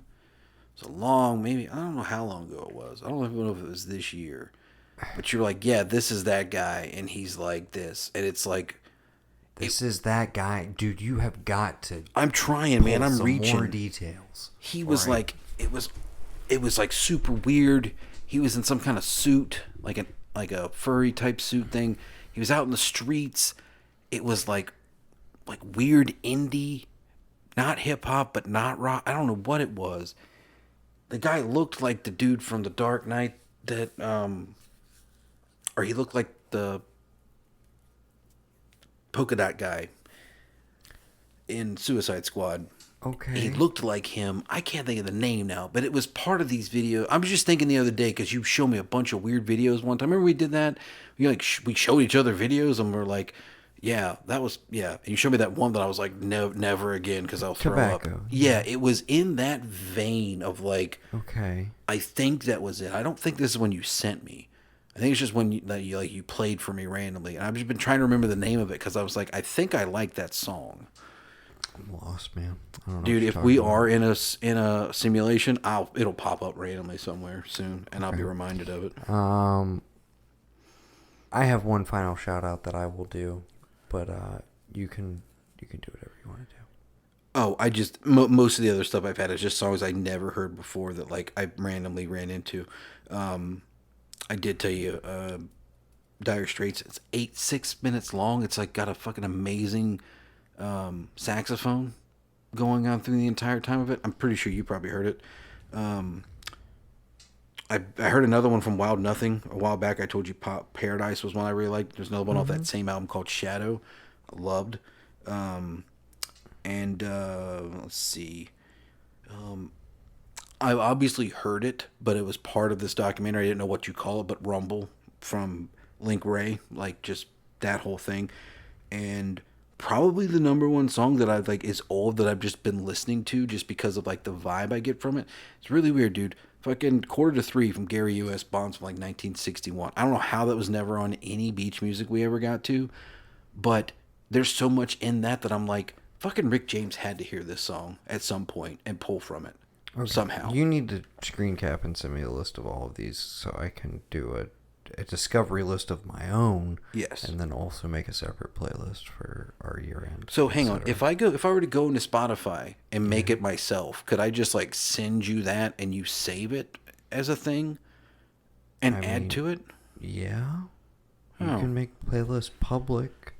And we can work on them together and then make them private so nobody else can add to them. Okay. But if I make a private one and just send it to you, can you like, would that be easiest if I just did it in Spotify and like send it that way? Would it let you add to what you have If going you're on? making it on Spotify, you can just make the playlist. Or could I could just add to yours, right? Sure. And it doesn't matter if I don't pay for it? I don't know. I think it will. Probably. That's probably why I won't, yeah. Yeah, so how about just text me the shit and I'll do the legwork like every else. Oh my god. You fucked it up like trying every else. I was trying to get so angry and then completely shit the bed. Okay, Yeah. never mind. Yeah, like everything else around here. Okay. Our pets' heads are falling off. No work in this town. Yeah, unless you want to work 40 hours a week. Oh, man. Well, see you later. Man. Big goals. You are one pathetic loser. Oh, God. That is probably still one of the best comedies of the 90s. Oh, for sure. I don't did. even know I how did. we No, got there, you but, did. I did shout out "Second Nature," the title rollout song from the end of "Don't Look Okay. Up," Bonnie Iver track. It was in the part you missed. You'll find it. What'd you think? In closing, what? Oh, I like the movie quite a bit. Oh, I loved it. I mean, we can talk about it on your end list. I don't know if Yeah. it's going to be on yours or mine or whatever. We'll figure it out. Before we leave, I am a little disappointed you didn't have Narcs, the Losogen, at your number one slot. I thought, yeah. I mean, come on. There were so many bangers on that one. I didn't think that it deserved to be on my list because it is. I mean, honestly though, it is like It's too good for you. No, I mean, it's in my recents. I mean, I got it right here. Yeah, I mean, you're typing it right now. I got it right here. I feel you. It's downloaded. I'm just messing with you. Yeah. Um, But now that I know you can like, now that you know you can do synth stuff, like, aren't you gonna like come out with the masterpiece now? I mean, I'm pretty excited about the next EP. And then, Because I was honestly, bro, I was this close to having your Roland, like a legit Roland, but somebody fucking offered more than I could offer on Macari. it's all good. Now you can sit around in your jacket and make music and just feel the synth just flow through you. I gotta put on my Yes, fingerless dude, gloves of and course. It'll be my whole identity now. My final thing I want to shout out, which will be a precursor for the episode that you won't hear for much longer, because we'll be back with TV soon and movies a little bit after that. Right. And I guess this is kind of in between both of them. Objectively speaking, my favorite album of the year is actually Bo Burnham's Inside. Yeah. And I have gone back to it a shit ton. The only reason none of the tracks made it into my top 10 is because it was one of those where I just Right. I listened to all of them, but scattershot at different rates and everything. Right. But, yeah, I've already talked about it. That's probably my favorite piece of art of the year. So, Yeah. I would throw that on there as well. Some absolute bangers. If you haven't listened to it already. And it's also, to me, great to go back and listen to it isolated just as music with the visual element removed, because I feel like you catch way more in the lyrics than I you did. do. Yeah. Yeah. Okay. Any final thoughts on the year in music? Again, we got 2 more wrap-up episodes coming at you. Right. I'm just glad that there was ways for people to get shit out. Everything I listened to from podcast to music was. And we thought it was going to be hard to talk without clips. We're coming in at about 2:10 right now. Hey, you know what? If you need filler, we're good. We're all filler, no killers. That's for sure. Yeah. I think this worked more organically, anyways, and we Yeah. didn't have to go through and be like, and the 3 tracks that I would shout out are this one and this one. And, Right. Yeah. My only hope with anything that we've discussed is that it just it doesn't get taken down by some copyright bullshit. 2, it just inspires somebody who may happen to listen to it to say, oh yeah, maybe I should. Because I said it before as a joke, but I mean it. There's a world where I didn't hear that you talk shit about me on a podcast, and I didn't go find out about the war on drugs, and I'm not having this conversation with you right now. Just think about that, people. Every podcast you're not listening to, they might be talking shit about you. Think about that it might for a lead second. Behind your fucking back. Like a couple of snitches. Like a couple of fucking assholes. Like a bunch of fucking bearded, pretentious, Like a couple of indie music lovers. I'm not even allowed to love indie music. Oh, God. Yeah. Yeah, that's the thing, too, Noah. That's why I never listen to Manchester Orchestra. I don't think I'm allowed to like indie music. Movies or music. I'm not allowed to like it. Probably my single favorite thing to ever come out of any of our podcasting together is you say, I don't know if I'm allowed to like indie music, Noah. Yeah. So sincerely. So sincere. That's the funniest thing that's ever been said. It just means because I feel like I'm a sellout. That's all. Like, I'm not in it for the art anymore. You know what I mean?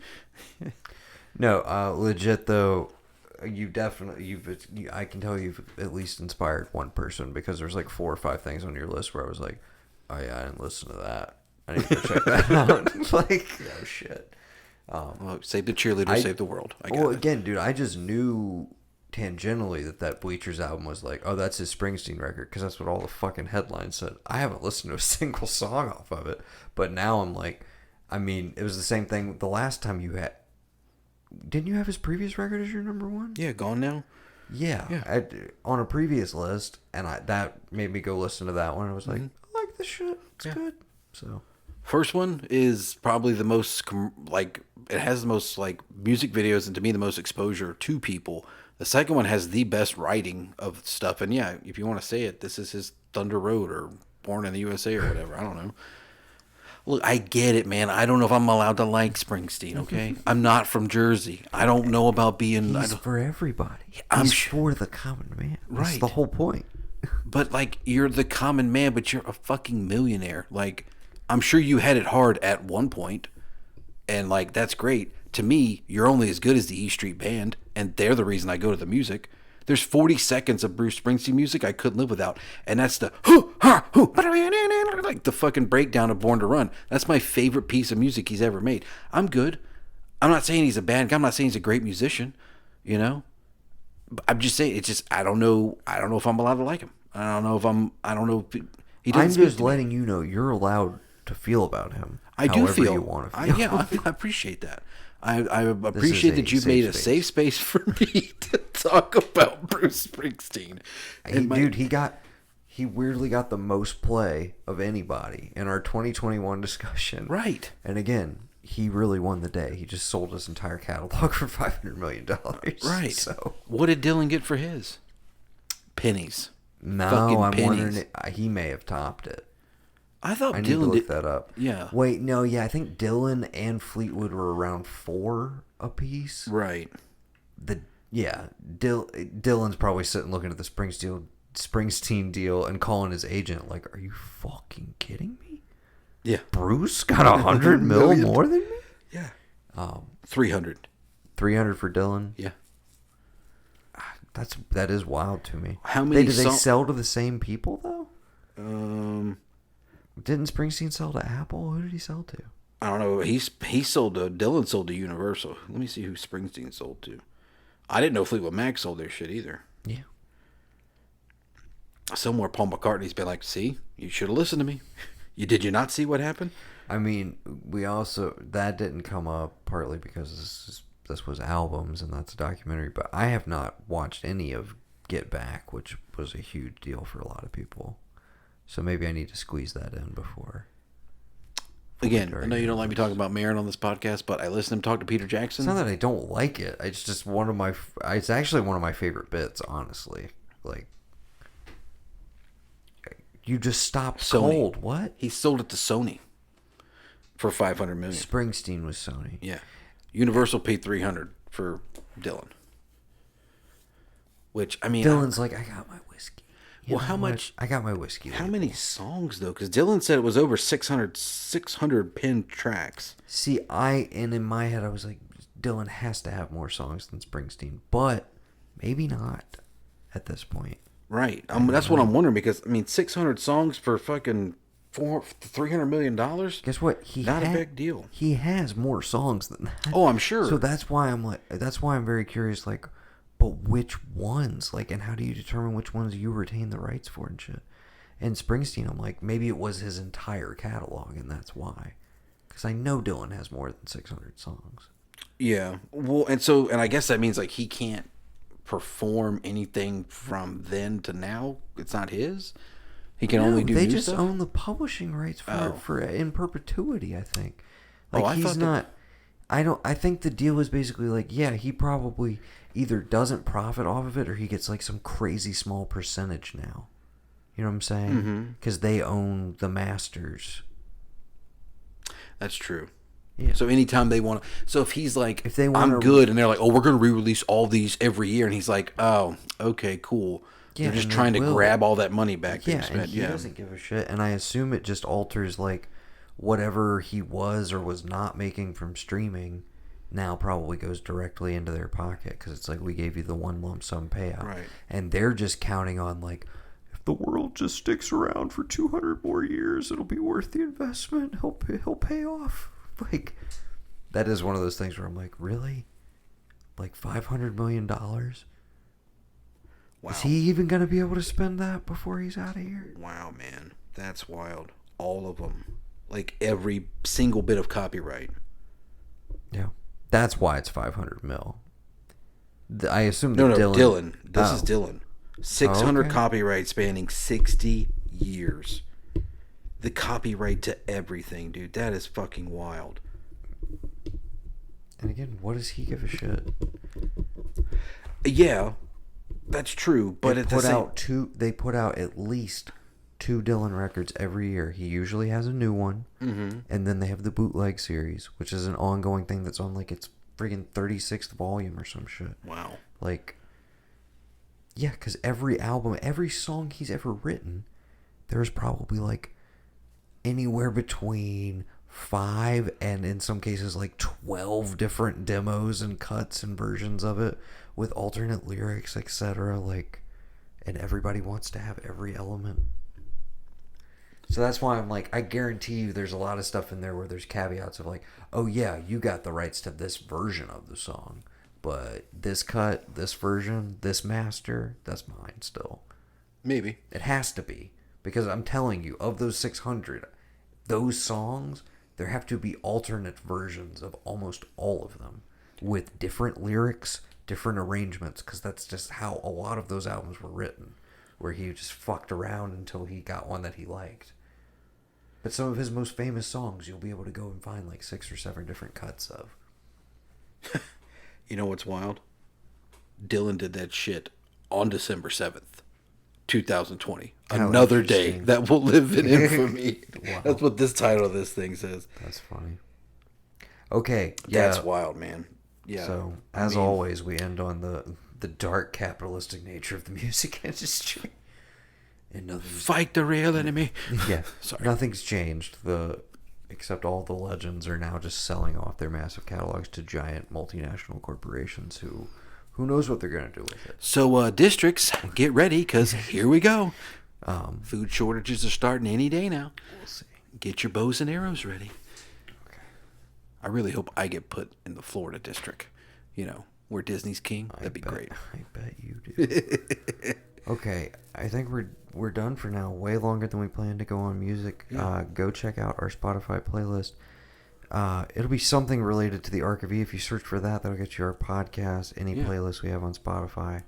It's a great place to listen. Look for to us. NARC anywhere you can. Lowercase n. That's Capital ARK. capital ARK. NARC. Yes, and sincerely, anybody who's a listener of this podcast and did check out my album from earlier this year, I appreciate it. I tried to buy a vinyl. I've got... What? I tried to make my own vinyl of that album, but they said I didn't have the right to because I didn't own the music. I mean, yeah, that's generally how that works. You can't just take somebody's album and... I was gonna make it for you. No, I appreciate that. Yeah. But unfortunately, I am on a record label who Right. is going to do that eventually. Right. So I I got want somebody else doing But it. I couldn't figure out how to get in touch with them because I was gonna go email them and be like, I'm this kid's brother. I want to do this for my mom. Like, why you think this is gonna sell? Are you crazy? But I'm just kidding. But I was like, you know what? You think you're fine. sitting on a gold mine over there? You didn't even let the boy play any sense. That's his wheelhouse. What are you doing here? Yeah. It's percussion, bro. The issues with the percussion, at least it was, but now I think they're expanding their criteria. Yeah. So you might be hearing some synth-wavy stuff from NARC I publicly. am Again, here you can for always it. go on. You can always go on SoundCloud. Yeah. Get a taste of everything. Link will be in the bio, people. Just read it. SoundCloud For / sure. That's probably the only music you're going to hear in this episode is Yeah. my music. And the little tiny things we played off of our phone. Yeah. Okay. Until next time when we return. with Until our- next year when we return. Yeah, I guess that probably will be. Because Yeah. we won't have a chance to record it between now and then. Yeah, we'll be back with our favorite TV. We'll also be talking about one of our favorite TV shows because we're going to binge Cobra Kai independently. Yes. We're not going to be able to do our day-long binge. No. We both have to work. It's weird, but we will get to it as soon as possible, and we'll be spoiling the shit out of it. So, Yeah, so be prepared. So act accordingly. And I guess this means Boba Fett's on the table then, right? No. No? We're going to save it as a 2022 show? It has one episode airing this year. That's true. No, Thanks, Rodriguez. That's a 2022 show. Yeah, I'm down They with that. just needed it out because they were like, oh, the Marvel thing ended last week, so this week we should have a new show. And it's like, you guys could have just waited and just started in January. But nobody cares about these things. The Emmys certainly don't. Neither do the Right. Grammys. We're not going to fucking talk about the fucking Grammys. Give me a break. Yeah. Fuck 'em. Great place to leave it. Yep. All right. And the Till Academy next Awards time. while we're at it. Yeah. Fuck them. Fuck them all. Couldn't have said it better myself. They bought their Oh my- tickets. They knew what they were getting into. I say, let them burn.